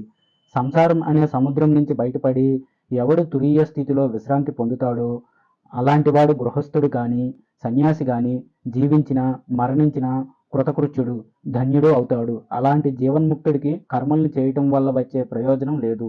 అలాగే కర్మల్ని చేయకపోవటం వల్ల కలిగే అపకారం ఉండదు. చిలకబడకుండా, ఎలాంటి క్షోభ లేకుండా ఉన్న పాల సముద్రంలాగా ఆత్మస్థితుడు ఉన్నట్టుగానే ఎంతో ఆనందంతో ఉంటాడు. లోకంలో కనిపించే ఈ దృశ్య పదార్థాలన్నీ పరమాత్మ స్వరూపాలుగా దర్శించే జ్ఞానం నీకెప్పుడు లభిస్తుందో అప్పుడు దేశకాల వస్తు పరిచ్ఛేద శూన్యం నీకు ఏర్పడుతుంది. శుద్ధ చిద్రూపంగా నీ స్వస్వరూపం ప్రకాశిస్తుంది. ఈ విధంగా ఆత్మ ఎక్కడ ఎలా ప్రభావితమవుతుందో ఆ రీతిగా అక్కడ తక్షణమే ఆ ఆత్మ స్థిరంగా ఉంటుంది. నీవు భావించిన రూపంలోనే ఆత్మ ప్రత్యక్షమవుతుంది. స్థావర జంగమాత్మకంగా ఉన్న ఈ దృశ్య ప్రపంచం గాఢ నిద్రలో వచ్చే స్వప్నంలా ప్రళయకాలంలో నశించిపోతుంది. ఆత్మ, ఋతం, సత్యం, పరబ్రహ్మం అనే పదాలు పరబ్రహ్మని వ్యవహరించే సంజ్ఞలు. ఈ పదాల్ని వ్యవహారం కోసం మహాత్ములు ఏర్పరిచారు. కటకం అనే శబ్దానికి అర్థం బంగారం అనే గాని మరొకటి లేదు. ఇక్కడ కడియం కన్నా బంగారం ప్రత్యేకంగా ఎలా లేదో అదేవిధంగా ఈ జగత్తు పరమాత్మ కన్నా ప్రత్యేకంగా లేదు. అంటే ఈ జగత్తే పరబ్రహ్మ, ఆ పరబ్రహ్మే జగత్తు. ఆ చిత్ బ్రహ్మ నుంచి జగత్తు కనిపించే ఈ ఇంద్రజాలం విస్తరించింది. దృశ్యానికి ఉన్న స్థితే దృష్ట అయితే ఆత్మకు బంధమని చెప్పబడుతోంది. మానవుడు ఈ ద్రష్ట దృశ్య పదార్థాల వల్ల బద్ధుడైపోతున్నాడు. దృశ్యం అభావంలో అదే మానవుడు జీవన్ముక్తుడు పొందుతున్నాడు. ఇక్కడ దృశ్యం అంటే ఈ జగత్తు నేను, నీవు అనే భేదాలతో ఉన్న స్థితి అని అర్థం. కేవలం మనస్సు వల్లనే ఈ జగత్తు అనే ఇంద్రజాలం విస్తరించింది. మనిషికి ఈ మనస్సు అనే కల్పిత భావం ఎన్నాళ్ళుంటుందో అంతవరకు అతడికి మోక్షం లభించదు. స్వయంభూ అయిన ఆ బ్రహ్మ మానసిక సృష్టే ఈ దృశ్యమాన ప్రపంచమంతా. ఇదంతా కేవలం మనస్సే అయింది. మనస్సు లేకపోతే ఈ ప్రపంచమే లేదు. అసలు ఈ మనస్సు అనేది హృదయం లోపల కానీ, బయట కానీ, మరో చోట కానీ లేదు. దానికి అసలు నిజమైన ఉనికే లేదు. విషయాల గురించి సంకల్పం, దాని స్ఫురణ, ఇదే మనస్సు. సంకల్పమే మనస్సు రూపమని తెలుసుకోవాలి. ఎక్కడ మనసు ఉంటుందో అక్కడ సంకల్పం ఉంటుందని తెలుసుకో. సంకల్పం, మనస్సు అనే రెండు ఎప్పుడూ విడివిడిగా ఉండవు. అవి రెండూ ఒక్కటే. ఎప్పుడైతే మనిషికి సంకల్పాలు నశిస్తాయో అప్పుడు అతడికి పరమాత్మ స్వరూపం కనిపిస్తుంది. నేను, నీవు, ఈ ప్రపంచం అనే దృశ్యభ్రమ శమించి దృశ్యమంతా అసత్ కాగా మిగిలి ఉండే స్థితే కైవల్యం. దీన్నే ఆత్మస్థితి అంటారు. మహాప్రళయ కాలంలో కనిపించే ఈ సకల ప్రపంచం శూన్యమైపోతుంది. అప్పుడు సృష్టికి ముందున్న శాంతరూపమైన అద్వితీయ పరమాత్మ ఒక్కడే మిగిలి ఉంటాడు. ఈ సృష్టికి ముందు ఏది ఉందో అదే ప్రళయం తర్వాత మిగిలి ఉంటుంది. అలాంటి పరమాత్మ అనే సూర్యుడు ఎప్పటికీ అస్తమించడు. నిరంతరం దివ్య తేజస్సుతో వెలుగొందుతాడు. ఆయన జన్మ లేనివాడు, భగవంతుడు, ఎలాంటి దోషాలు లేనివాడు. ఆయనే సర్వకర్త, సర్వస్వరూపుడు. ఎక్కడ మంచి వాక్కులు వెనక్కి తిరిగి వస్తుంటాయో, దేని గురించి ముక్త పురుషులు తెలుసుకున్నారో దానికే ఆత్మ లాంటి సంజ్ఞలు ఏర్పడ్డాయి. కేవలం ఇవి బోధ కోసమే చెప్పబడ్డాయి. అవి స్వభావ జన్మాలు కావు. చిత్తాకాశం, చిదాకాశం, ఆకాశం అని ఆకాశాలు 3 రకాలుగా ఉంటాయి. వాటిలో చిత్తాకాశం ఆకాశం కన్నా చిదాకాశం అనేది అత్యంత సూక్ష్మమైనదని తెలుసుకోవాలి. మహర్షులైన వారి మనస్సు ఒక చోట నుంచి మరొక చోటకి వెళ్ళేటప్పుడు ఆ మధ్యలో ఒక రెప్పపాటు కాలం వారికి అనుభూతమయ్యే ఆనందమే చిదాకాశం అని గ్రహించు. 2 వృత్తుల మధ్యలో ఉండేదే చిదాకాశం. నీవు అన్ని రకాల సంకల్పాలని తోసిపుచ్చి స్థిరంగా ఎప్పుడుంటావో అప్పుడే సర్వాత్మకమైన శాంతపదాన్ని ఎలాంటి సందేహం లేకుండా పొందగలవు. ఔదార్యం, సౌందర్యం, వైరాగ్యం అనే ఈ మూడిటితో కూడిన పరమానంద స్థితిని సమాధి అంటారు. అసలు దృశ్యం లేనే లేదు అనే బోధతో రాగద్వేషాలు నశిస్తాయి. అలా నశించిన సమయంలో మనిషికి మహత్తరమైన సస్వరూపానందం కలుగుతుంది. అలాంటి స్థితే సమాధి. దృశ్యం లేనే లేదు అనే బోధ నిజమైన జ్ఞానం. అదే కేవల భావం. అదే కైవల్య స్థితి. దీనికన్నా ఇతరమైనదంతా మిథ్యే. ఒక మదించిన ఐరావతం అనగా పెద్ద ఏనుగు చిన్న ఆవగింజ రంధ్రంలో బంధించబడిందట. చిన్న చెట్టు తొర్రలో ఒక దోమ సింహాల గుంపుతో యుద్ధం చేసిందట. ఒక తామరపూసలో మేరు పర్వతం ఏర్పడిందట. ఇవన్నీ అసంభవమైన విషయాలు, భ్రమతో చెప్పే మాటలు. ఇదే విధంగా ఈ జగత్ కూడా భ్రమే తప్ప సత్యం కాదు. సంసారం అంటే ఈ జగత్తు చిత్తమే. ఎప్పుడైతే చిత్తంగా ద్వేషాది రోగసహితమవుతుందో అప్పుడే ఆ జీవికి సంసార నివృత్తి కలిగి మోక్షం లభిస్తుంది. జీవుడు మనస్సుతో భావించటం వల్ల శరీర వాసన కలిగి ఉంటాడు. ఆ శరీర వాసన అతడికి పోయినప్పుడు శరీర ధర్మాలతో అంటుకోబడడు. మనస్సు అనేది ఒక కల్పమంతా మహాకాలాన్ని కూడా ఒక క్షణంగా మార్చేస్తుంది. అలాగే ఒక క్షణాన్ని ఒక కల్పంతో పాటు అనుభవించేలా చేస్తుంది. అసలు ఈ సంసారం అంతా మనోవికాసమేనని నా అభిప్రాయం. దుష్ప్రవర్తన వదిలిపెట్టనివాడు, శాంతి లేనివాడు, సమాధానం చెప్పలేనివాడు కేవలం ప్రజ్ఞాబలంతో ఆత్మసాక్షాత్కారాన్ని పొందలేడు. మానవుడు ద్వంద్వరహితమై, నిర్గుణమై, నిత్యమై, చిద్గణమై ప్రకాశించేది అయిన బ్రహ్మానందాన్ని తన ఆత్మస్వరూపంగా తెలుసుకుంటే ఎప్పటికీ అతడు భయపడడు. అలాగే ఉత్తమమైంది, మహత్తరమైంది, తేజోవంతమైంది, కళ్యాణకారకమైంది, శాశ్వతం, సర్వజ్ఞం, పురాణం, సనాతనం, సకల దేవతా బృందాలతో ఉపాసించబడేది ఆ సర్వేశ్వర స్వరూపం. ఆ రూపాన్ని తెలుసుకున్న జీవుడికి భయం అనేదే ఉండదు. నాది, నాది కాదు అనే ఈ 2 పదాలే బంధమోక్షానికి కారణమవుతున్నాయి. నాది అనుకున్న జీవుడు బంధాల్లో చిక్కుకుంటాడు. నాది కాదు అని భావించేవాడు ముక్తి పొందుతాడు. చేతనంగా, అచేతనంగా ఉన్న ఈ ప్రపంచం జీవుడు, ఈశ్వరుడు అనే రూపాలతో ప్రకాశిస్తోంది. ఈ క్షణాది ప్రవేశాంతమైన ఈ సృష్టి ఆ ఈశ్వర సంకల్పంతో ఏర్పడింది. జాగృతావస్థ నుంచి మోక్షం వచ్చే వరకు ఉండే ఈ సంసారం జీవుడి చేత కల్పించబడింది. త్రినాచికేతాగ్ని నుంచి యోగం వరకు ఉన్న మతాలన్నీ ఈశ్వరుడి విషయంలో భ్రాంతి చెందాయి. చార్వాక మతం నుంచి సౌఖ్య మతం వరకు ఉన్న మతాలన్నీ జీవభ్రాంతిని ఆశ్రయించి ఉన్నాయి. అందువల్ల కనుక మోక్షం కోరుకునేవారు జీవేశ్వర సిద్ధాంతాన్ని, బ్రహ్మతత్వాన్ని తమ బుద్ధితో ధారణ చేయాలి. అన్వయ వ్యతిరేక సిద్ధాంతాల ద్వారా ఎవడు ఈ సర్వాన్ని నిర్విశేష చిదాత్మగా దర్శిస్తాడో అతడే గొప్ప విజ్ఞాని. అతడే శివుడు, శ్రీహరి, బ్రహ్మదేవుడు. లోకంలో సద్గురువు కరుణ లేకుండా విషయాలను త్యాగం చేయటం చాలా కష్టం. అలాగే తత్వదర్శనం, సహజావస్థ కలగటం కూడా దుర్లభం. పరమేశ్వరుడు ద్వారా ఉత్పన్నమైన శక్తి అనగా జ్ఞానం కలిగిన వాడు అన్ని కర్మల్ని త్యాగం చేసిన వాడు అవుతాడు. యోగి అయిన వాడికి సహజావస్థ అనేది చాలా సహజంగానే ఉంటుంది. మనిషి ఎప్పుడైతే లోకంలో భేదభావంతో ఉంటాడో అప్పుడే అతడికి భయం కూడా కలుగుతుంది. ఈ విషయంలో సందేహమే లేదు. ఈ జ్ఞాననేత్రం సర్వవ్యాపకమైన సచ్చిదానందాన్ని దర్శిస్తుంది. దివ్యంగా ప్రకాశించే సూర్యుడిని ఒక గుడ్డివాడు చూడలేనట్టుగా అజ్ఞాని అయిన వాడు సచ్చిదానందాన్ని దర్శించలేడు. ప్రజ్ఞానమే బ్రహ్మం. అజ్ఞానం సత్యజ్ఞానాది లక్షణాలతో ఉంటుంది. అలాంటి పరబ్రహ్మను గురించి జ్ఞానాన్ని పొందటం వల్లనే మనిషి అమృతుడవుతున్నాడు. పరాపర రూపుడైన ఆ పరబ్రహ్మ సాక్షాత్కరించిన తరువాత మనిషి హృదయ గ్రంథులు విడిపోతాయి. అతడికున్న సందేహాలన్నీ తీరిపోతాయి. కర్మలన్నీ క్షీణిస్తాయి. కనుక ఆత్మ కాని సంకల్పాన్ని విడిచిపెట్టు. ఈ ప్రపంచ విషయంలో నిర్వికారంగా ఉండు. అంతర్ముఖంతో ఏకనిష్టతో కేవలం సంవిన్మాత్ర పరుడుగా ఉండు. మరుభూముల్లో భ్రమగా కనిపించే నీళ్ళన్నీ ఆ మరుభూమే అన్న విధంగా జాగృత్ స్వప్న సుషుప్తులకి సంబంధించిన ఈ జగత్ త్రయమంతా అనగా స్థూల సూక్ష్మ కారణ ఆత్మ దృష్టిలో కేవలం చిన్మాత్రమే అయి ఉంటుంది. ఎవడైతే లక్ష్య అలక్ష్య బుద్ధుల్ని వదిలిపెట్టి కేవలం ఆత్మమాత్రుడుగా ఉంటాడో అతడు సాక్షాత్తు ఆ శివుడే అవుతాడు. అతడే ఉత్తమ జ్ఞాని. పరబ్రహ్మం అనేది సర్వానికి అధిష్టానం లాంటిది, ఎలాంటి ఉపమానం లేనిది, వాక్కుకి మనసుకి గోచరం కానిది. అది నిత్యం విభువు సర్వగతం సూక్ష్మాతి సూక్ష్మ అవ్యయం అయి ఉంటుంది. ఈ ప్రపంచం సర్వశక్తియుతుడైన ఆ పరమేశ్వరుడి లీలా విలాసం. సంయమం అసంయమం అనే రెండిటితో ఈ సంసారం శాంతిని పొందుతోంది. మనోవ్యాధి పోగొట్టుకోవడానికి నీకో ఉపాయం చెబుతున్నా విను. లోకంలో నీకు ఏ ఏ వస్తువుల మీద బాగా ఇష్టం ఉంటుందో ఆయా వస్తువుల్ని త్యజిస్తూ పోతే నీకు మోక్షం లభిస్తుంది. తన స్వాధీనంలో ఉన్నది ఏకాంతహితమైనది అయిన ఇష్ట వస్తువుని త్యాగం చేసే జ్ఞానం ఎవరికి కష్టంగా ఉంటుందో వాడికి మోక్షం లభించదు. ఇష్టవస్తు త్యాగం అనేది కేవలం తన పురుష ప్రయత్నంలోనే సాధించాల్సిన విషయం. మోక్షం పొందడానికి ఎంతకన్నా శుభమైన మార్గం లేనే లేదు. మనిషి అసంకల్పం అనే శస్త్రంతో తన మనసును ఛేదించాలి. అప్పుడే అతడికి స్వస్వరూపం సర్వగతం శాంతమయమైన పరబ్రహ్మం ప్రాప్తిస్తుంది. కనుక నీవెప్పుడూ లోక విషయ భావన విడిచిపెట్టి ఉండు. విశాలమైన బ్రహ్మభావంతో మనోనిగ్రహంతో శాంతమైన మనస్సుతో ఉండు. మనస్సును మృంగే యత్నాన్ని ఆశ్రయించి చిత్తాన్ని అచిత్తంగా చేసే హృదయం అనే ఆకాశంలో ఆత్మని ధ్యానించాలి. జ్ఞానం అనే చక్రంతో మనసుని సంతోషం లేకుండా ఛేదించాలి. అలా చేస్తే కామం రూపంలో ఉన్న శత్రువులు నిన్ను బంధించలేరు. నేను నాది అనే సంకల్పమే మనస్సు.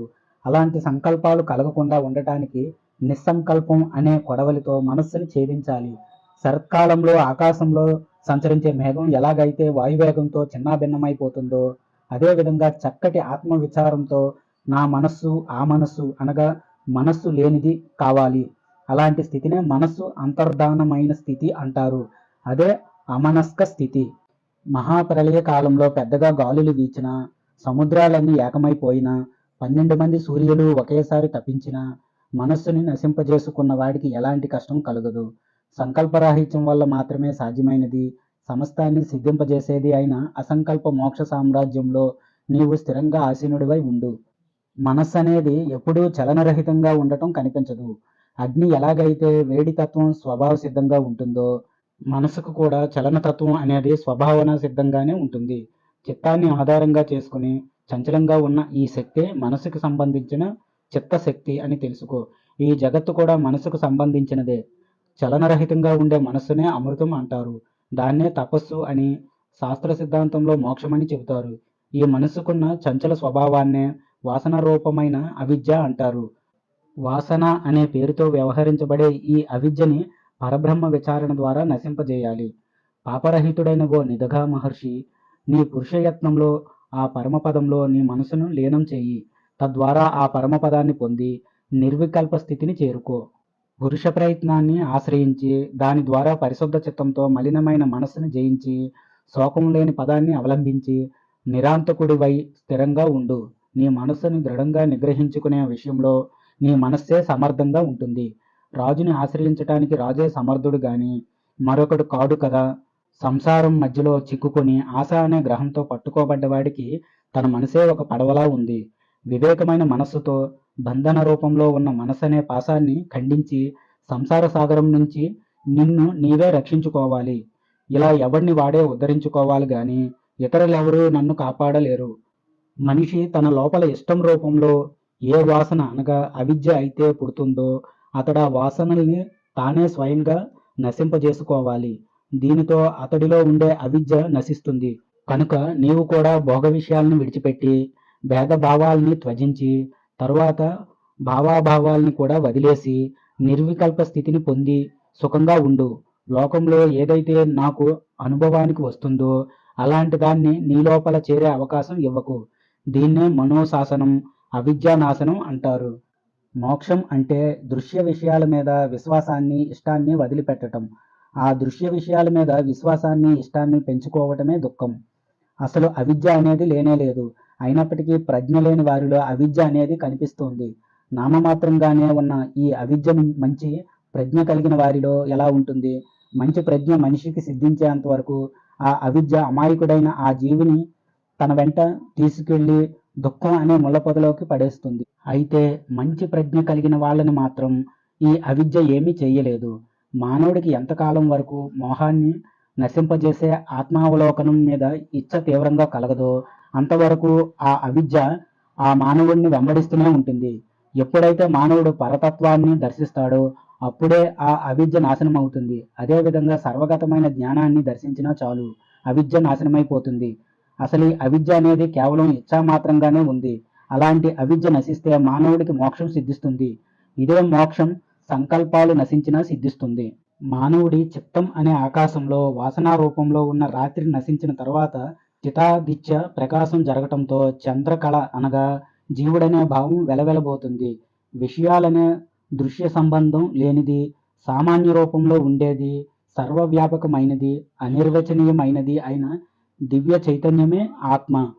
పరమేశ్వరుడు ఈ కనిపించే సమస్తం నిత్యం చిద్ఘనం అక్షయమైన ఆ బ్రహ్మమే. ఇక మనస్సనే పేరుతో ఉన్న మరో కల్పన అనేదేది లేనే లేదు. ఈ మూడు జగత్తులలో ఏదీ జన్మించటం లేదు, అలాగే ఏదీ మరణించటం లేదు. అందుకే షడ్వికారాలుగా కనిపిస్తున్న వాటన్నిటికీ ఏ కొంచెం అస్తిత్వం కూడా లేదు. ఏకంగా కేవలం సర్వతేజో రూపంగా, స్వరూపంగా, సర్వసామాన్యంగా, అవ్యయంగా, స్వేచ్ఛానుపాత రహితంగా చిన్మాత్రమైన ఆ పరబ్రహ్మమే ఇక్కడ ఉన్నది. ఈ విధంగా నిత్యమై, వ్యాపకమై, శుద్ధమై, నిరుపద్రవమై, శాంత సమ పూర్ణమై చిన్మాత్రంగా ఉన్న ఆ చిదాత్మలోనే మనస్సుని విహరిస్తూ ఉంటుంది. ఈ మనస్సు తన స్వభావానికి అనుగుణమైన వాటి గురించి సంకల్పిస్తూ ఎలాంటి అలసట చెందకుండా అన్ని దిక్కులకి పరిగెడుతూ ఉంటుంది. నిరంతరం మననం చేసేది కాబట్టి దీన్ని మనస్సు అని చెబుతారు. ఈ మనస్సు సంకల్పం వల్లనే సిద్ధిస్తుంది, అదే సంకల్పంతో నశిస్తుంది కూడా. ఈ మనసు నేను బ్రహ్మను కాను అనే ఆలోచనలతో బంధించబడుతుంది. ఈ సర్వం బ్రహ్మమయమే అన్న దృఢ సంకల్పంతో బంధించబడ్డ మనస్సు విముక్తి చెందుతోంది. నేను బాగా కృషించాను, దుఃఖంతో బంధించబడ్డాను, చేతులు పాదాలు లాంటి అవయవాలు కలిగిన వాడిని అనే భావాలతో వ్యవహరించే జీవుడు బద్ధుడైపోతున్నాడు.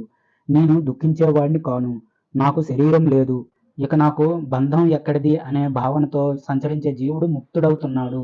నేను మాంసాన్ని కాను, ఎముకల్ని కాను, శరీరం కన్నా వేరైన వాడిని, నేను ఆ పరమతత్వాన్ని అని మనసులో నిశ్చయించుకున్నవాడు అవిద్యారహితుడై విముక్తి పొందుతాడు. అసలు అనాత్మలో ఆత్మభావన చేయటం వల్ల ఈ అవిద్య అనేది కల్పించబడింది.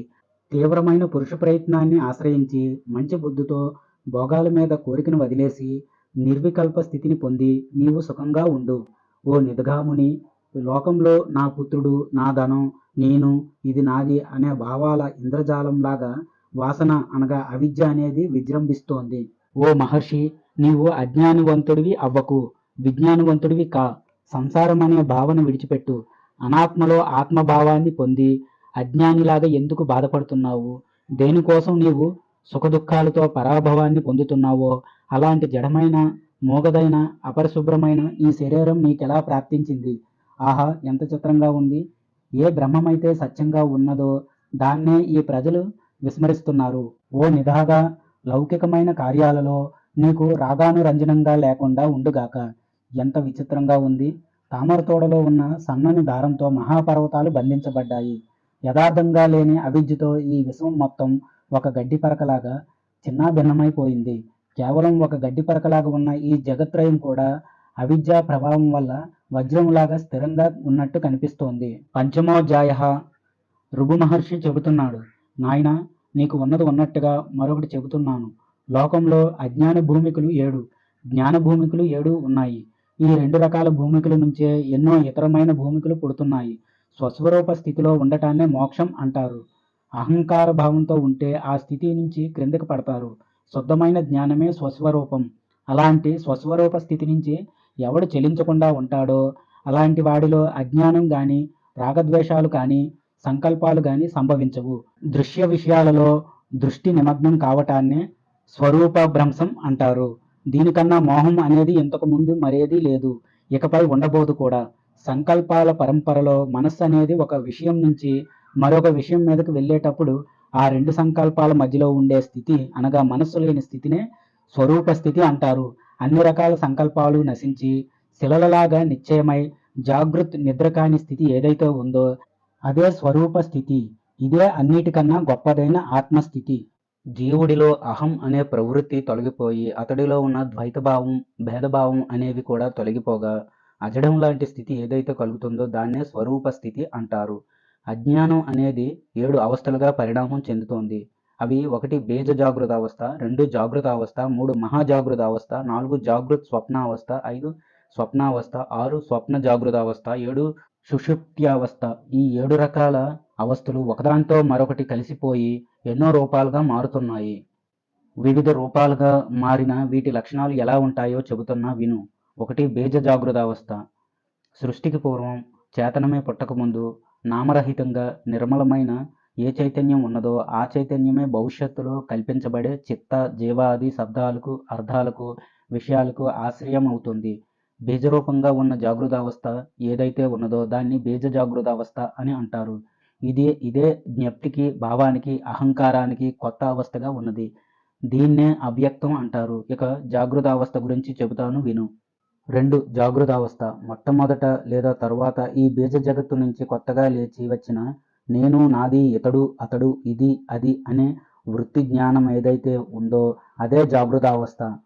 3 మహాజాగృత్. ఇక్కడ జాగృత్ అని చెబుతున్న జన్మాంతర సంబంధమైన నేను, నాది, అతడు, అది, ఇది అని ప్రస్ఫుటంగా దర్శనమిస్తున్న స్థూల జ్ఞానాన్నే మహాజాగృత్ అని అంటారు. 4 జాగృత్ స్వప్నావస్థ. రూఢిగా ఉన్నవి, రూఢిగా లేనివి, జాగృతావస్థకు సంబంధించినవి, జాగ్రద్వికారమైనవి, సర్వప్రకారమైనవి, మనస్సుతో సంకల్పించబడ్డవి, అలాంటి వాటితో నిండిన సృష్టిని జాగృత్ స్వప్నం అంటారు. అలాగే ఒకే చంద్రుడు 2 చంద్రులులాగా, ముత్యం చెప్ప వెండిలాగా, మరుభూములు జలభూములులాగా కనిపించటం లాంటి భేదభ్రాంతి చాలా మందికి అనుభవంలో ఉంది. అదేవిధంగా ఆత్మలో కూడా వివిధ భంగిమలలో దృశ్య జగత్తు కనిపిస్తూ ఉంటుంది. దీన్ని కూడా జాగృత్ స్వప్నమనే అంటారు. 5 స్వప్నావస్థ. ఈ దృశ్యం నాకు కొద్ది సమయమే కనిపించింది, ఇది నిజంగా పుట్టింది కాదు అంటూ నిద్ర నుంచి మేల్కొన్నవాడు తాను నిద్రలో దర్శించిన దృశ్యాల గురించి చెబుతుంటాడు. దీన్నే స్వప్నావస్థ అంటారు. ఇక్కడ ఆత్మలో ఈ దృశ్య జగత్కి చెందిన సంకల్పమే స్వప్నంగా కనిపిస్తుంది.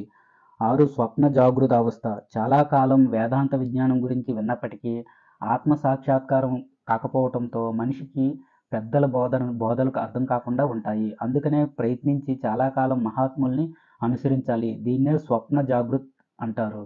అలాగే జాగృత అవస్థలో కూడా స్ఫురించే అవస్థని కూడా స్వప్న జాగృత్ అంటారు. 7 సుషుప్త్యావస్థ. పై తెలిపిన 6 రకాల అవస్థల్ని త్యాగం చేసిన జీవుడి జడస్థితిని, భవిష్యత్తులో అతడికి దుఃఖానుభవంతో కలగబోయే స్థితిని సుషుప్తి అవస్థ అంటారు.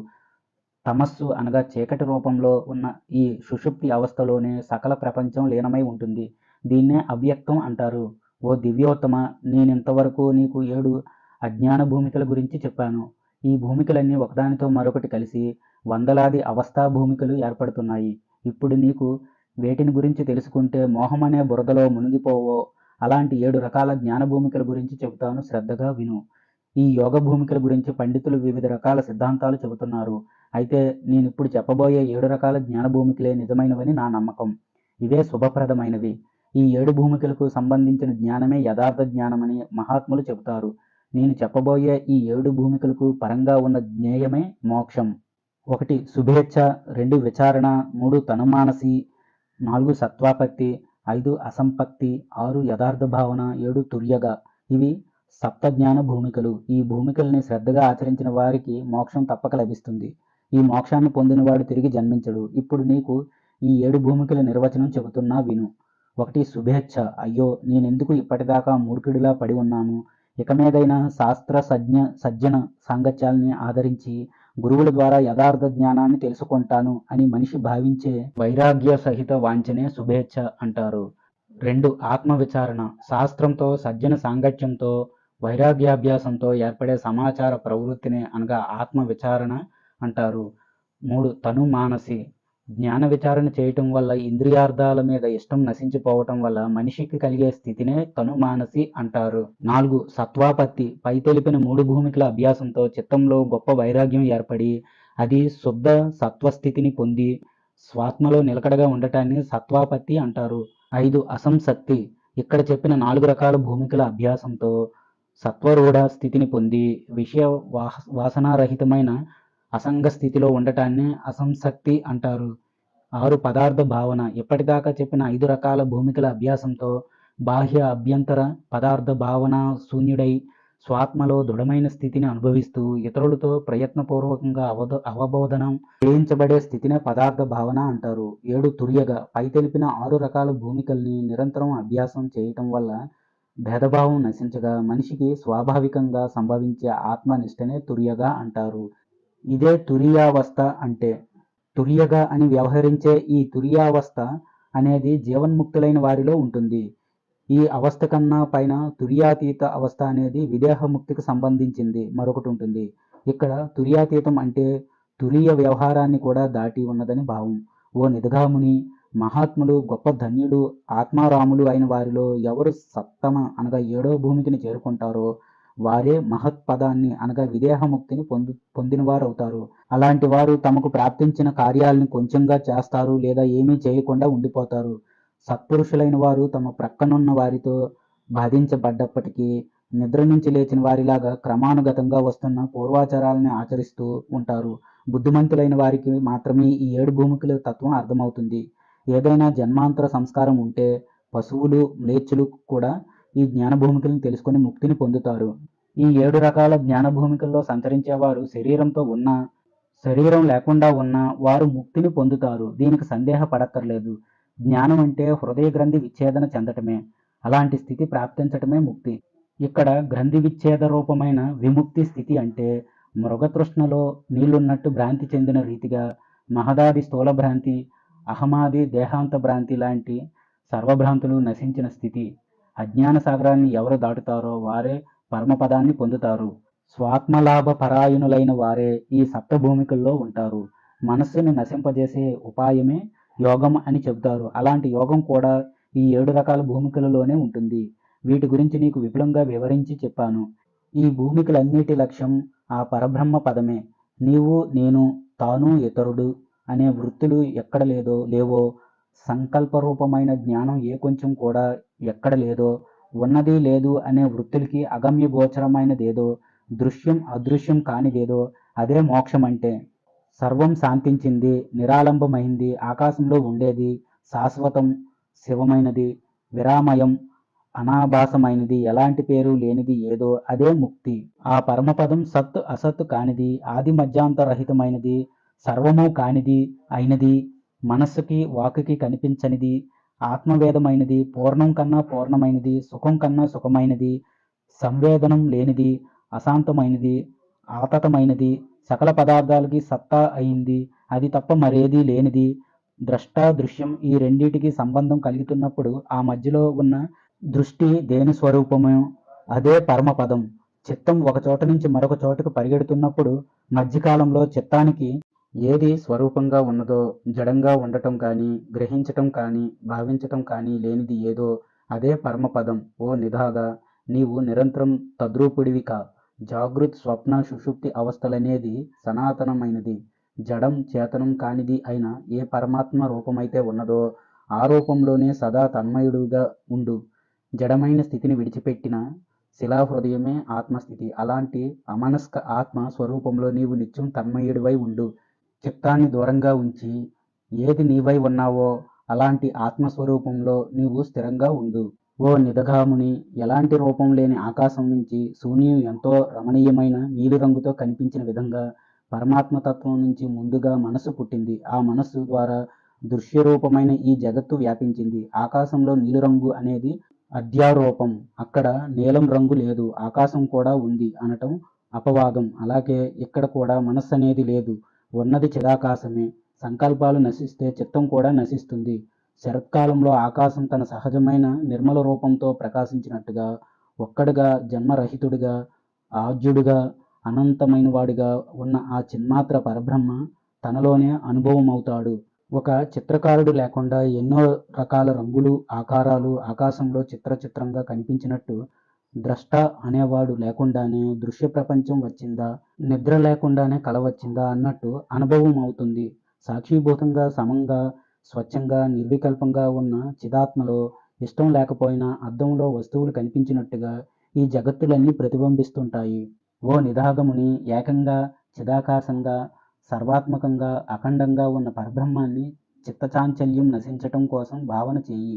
ఒక పెద్ద శిలాఖండం పెద్దవి చిన్నవి అయిన రేఖలతో కనిపించినట్టుగా ఒకటిగానే ఉన్న పరబ్రహ్మాన్ని కూడా 3 లోకాలలో నిండి ఉన్నదానిగా దర్శించు.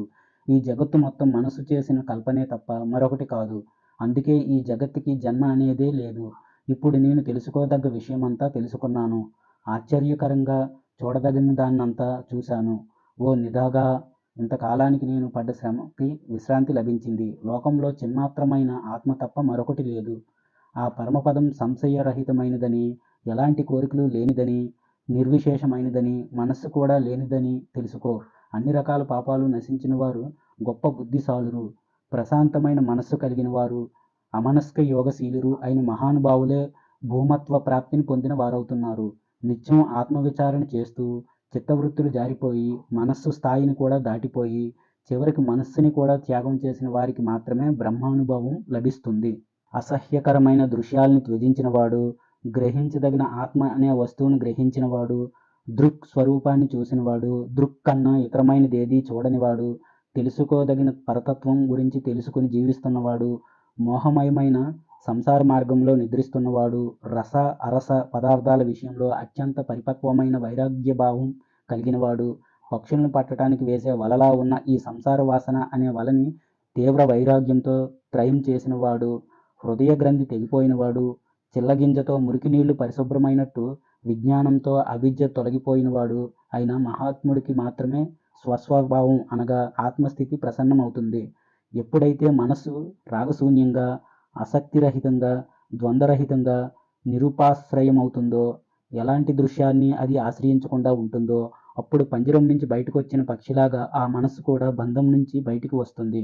అప్పుడు సందేహాలు, దుఃఖం స్వభావం పోయి కౌతుక విభమాలు నశించి లోపల ఎలాంటి కోరికలు లేని పూర్వభావం కలిగిన హృదయం పౌర్ణమి నాటి చంద్రుడిలాగా ప్రకాశిస్తూ ఉంటుంది. ఒకటి అక్కడ నేను లేను, ఇతరమైనది కూడా ఏదీ లేదు, నిరామయమైన ఆ బ్రహ్మమే నేనుగా ఉన్నాను అని ఈ విధంగా సత్ అసత్తుల మధ్యలో సత్తామాత్రమైన స్థితిని ఎవడు దర్శిస్తాడో అతడే జ్ఞాని అని చెప్పబడతాడు. కళ్ళకు అప్రయత్నంగా కనిపించే విషయాల మీద మనస్సు ఏ విధంగా రాగరహితంగా వ్యాపిస్తుందో అదే విధంగా ధీరుడి బుద్ధి కూడా కర్తవ్య కార్యాలలో రాగశూన్యంగానే ప్రవర్తిస్తుంది. ఈ విధంగా తెలుసుకుని తన ఆధీనంలో ఉన్న ఇంద్రియాల ద్వారా ధర్మబద్ధంగా అనుభవించే సర్వ విషయాలు మనిషికి సంతోషాన్ని కలుగజేస్తాయే గాని ఎలాంటి అపకారాన్ని కలుగజేయవు. తాము వెళ్ళాలని భావించిన గమ్యస్థానానికి ఆ బాటసారులు చేరుకుంటారు. అదేవిధంగా జ్ఞానులకి వారు భావించనప్పటికీ భోగభాగ్యాలు, సుఖాలు, మోక్షలక్ష్మి ప్రాప్తిస్తుంది. అయితే మనోనిగ్రహం కలిగిన వాళ్ళకి ఈ లీల భోగాలు ఉన్నా లేకపోయినా ఆనందమే. అనాయాసంగా లభించిన స్వల్ప భోగాలనే వారు సంతృప్తిగా అనుభవించి ఆనందిస్తుంటారు. ఇక బంధాల నుంచి విముక్తులైన చక్రవర్తి కూడా నిత్యం ఒక కవలం భోజనంతోనే సంతృప్తి చెందుతాడు. అలాంటి వాడు శత్రురాజులు భయం లేని తన రాజ్యాన్ని కూడా గొప్పదిగా భావించడు. చేతులతో చేతుల్ని బాగా నలిపి, పళ్ళని బాగా పళ్ళతో కొరికి, అంగాల్ని అంగాలతో బాగా చరిచి, ఎంతో పట్టుదలగా తన మనస్సుని ప్రతి ఒక్కడు జయించాలి. ఈ భవసముద్రాన్ని దాటడానికి మనస్సుని జయించడం తప్ప మరో మార్గం లేదు. నరకం అనే ఈ జనన మరణ సామ్రాజ్యంలో పాపాలనే మదించిన ఏనుగులు విచ్చలవిడిగా సంచరిస్తున్నాయి. ఆశలనే అస్త్రాలను ధరించిన ఇంద్రియాలనే శత్రువుల్ని జయించటం సాధ్యం కాదు. కనుక జాగ్రత్తగా ఉండు. అయితే మనస్సులోని మదాన్ని బాగా అణగద్రొక్కి ఇంద్రియాలనే శత్రువుల్ని శిక్షించిన వాళ్ళకి హేమంత ఋతువులో పద్మాలు క్షీణించిన విధంగా అతడి భోగవాసనలు కూడా క్షీణిస్తాయి. ఈ విధంగా ఏకత్వం అనగా పరమాత్మను గురించి దృఢంగా అభ్యాసం చేయటం ద్వారా మనస్సు జయించబడాలి. అలా జయించబడకపోతే రాత్రి సమయంలో బేతాళులు తిరిగిన విధంగా వాసనలనేవి అతడి హృదయంలో తిరుగుతుంటాయి. వివేకవంతుడైన వాడు మనసు ఇష్టమైన కార్యాలు ఆచరించే విషయాలు అతడికి అది ఒక సేవకుడిలా ప్రవర్తిస్తుంది. అన్ని అనార్థాలని నెరవేర్చే విషయంలో ఆ రాజుకు మనస్సు ఒక మంత్రిలాగా సహాయం చేస్తుంది. ఇంద్రియాలన్నీ తన వశంలో ఉన్నప్పుడు మనస్సు ఒక సామంతరాజులాగా అతడికి ఉపకారం చేస్తుంది. ఇలా ఆత్మవిచారణ ద్వారా ఆత్మ నిశ్చయం పొందిన వాడి మనస్సు లాలించటంతో స్నేహశీలి అయిన ఒక స్త్రీలాగా అనగా తల్లిగా మెలుగుతుంది. పాలన చేయటంలో ఒక తండ్రిలాగా మెలుగుతుంది. ఎందుకంటే తండ్రి తన సుఖాలను విడిచిపెట్టి శాస్త్రబుద్ధి, స్వబుద్ధి, ఆత్మభావన, స్వానుభవం అనే వాటిలో ప్రవృత్తి కలిగిన వాడై పరమసిద్ధి కోసం సహాయం చేస్తాడు. శుద్ధమైన మనసు కూడా ఇదే విధంగా సహకరిస్తుంది. ఎంతో దృఢమైనది, ఎంతో హర్షం కలిగింది, స్వచ్ఛమైన క్రాంతి, మంచి మెలకువ కలిగింది, ఆత్మగుణాలతో సంపన్నమైనది, రమణీయమైనది అయిన మనసు అనే దివ్యమణి మనిషి హృదయంలో హృదయంగా ప్రకాశిస్తోంది. ఓ విప్రుడా, ఎన్నో దోషాలు, పాపాలు అనే బురదతో కళంకితమైన ఈ మనస్సనే మణిని మోక్షం ప్రాప్తించటం కోసం వివేకం అనే నీళ్లతో బాగా కడిగి ఉత్తమ దృష్టి కలిగిన వాడివి కా. గొప్ప వివేకాన్ని ఆశ్రయించి నీ బుద్ధితో సత్యాన్ని అన్వేషించి ఇంద్రియాలనే శత్రువులను బాగా ఛేదించి సంసార సముద్రాన్ని దాటు. లోకంలో ఆశ అనేది ఒక్కటే అనంతమైనదని విజ్ఞులు తెలుసుకున్నారు. అలాంటి ఆశని త్యజించి ఉండటమే సకల సుఖాలకి నిలయమని పెద్దలు తెలుసుకున్నారు. వాసనలు అనే దారాలతో కట్టబడ్డ ఈ లోకం జనన మరణ చక్రంలో పరిభ్రమిస్తోంది. కనుక ఈ ఆశ అనేది మహా దుఃఖానికి, ఆశ ఛేదించబడితే అది మహాసుఖానికి కారణమవుతుంది. ధీరుడైనా, గొప్ప కులంలో పుట్టినవాడైనా, ఎంతో మహిమ కలిగిన వాడైనా, సింహం కూడా సంకెళ్ళతో బంధించబడినట్టు మనిషి కూడా ఆశ అనే సంకెళ్ళతో బంధించబడుతున్నాడు. ఎంతో దీక్షతో పురుష ప్రయత్నం చేసి శాస్త్రబద్ధంగా స్థిరచిత్తంతో గనుక కృషి చేస్తే ఎవడికి మోక్షం లభించదు. నేను ఈ కనిపించే విశ్వం మొత్తం ఆ పరమాత్మే, చైతన్య స్వరూపుడినైన నాకన్నా వేరేది ఏదీ లేదు అనే అహంకార సంకల్పం అన్నిటికన్నా గొప్పది. నేను కేశాగ్రం అనగా వెంట్రుక చివరి భాగం కన్నా సూక్ష్మమైన వాడిని అనే సంకల్పంతో ఉండేదాన్ని రెండో అహంకారం అంటారు. ఇది కూడా శుభప్రదమైనదే. ఈ విధంగా ఉన్న రెండు రకాల అహంకారాలు మానవునికి మోక్షాన్ని ప్రసాదిస్తాయి. అవి జీవన్ముక్తులైన వారికే ఉంటాయి. ఇక నేను చేతులు కాళ్ళతో ఉన్న శరీరాన్ని అనే నిశ్చయంతో ఉండే అహంకారం మూడవది. అది లౌకికమైంది, తుచ్చమైంది కూడా. ఇప్పుడు చెప్పిన ఈ మూడు రకాల అహంకారాలు సంసారం అనే విషవృక్షానికి మూల కందాల్లాంటివి. వీటిలో లౌకికమైన అహంకారం దుష్టమైంది, వదిలిపెట్టాల్సింది. ఈ లౌకిక అహంకారంతో నిండిన మానవుడు అధోగతికి పోతున్నాడు. ఎంతో కాలం నుంచి ఈ శరీరమే నేననే సంకల్పంతో ఉన్న ఈ దురహంకారాన్ని వదిలిపెట్టి మిగిలిన రెండు రకాల పరిశుద్ధ అహంకారాలను కలిగి ఉన్న మానవుడు శాంతిని, ముక్తిని పొందుతాడు. లౌకికం కాని మొదటి రెండు రకాల అహంకారాల్ని అంగీకరించి దుఃఖాన్ని కలిగించే లౌకిక అహంకారాన్ని మనిషి విడిచిపెట్టాలి.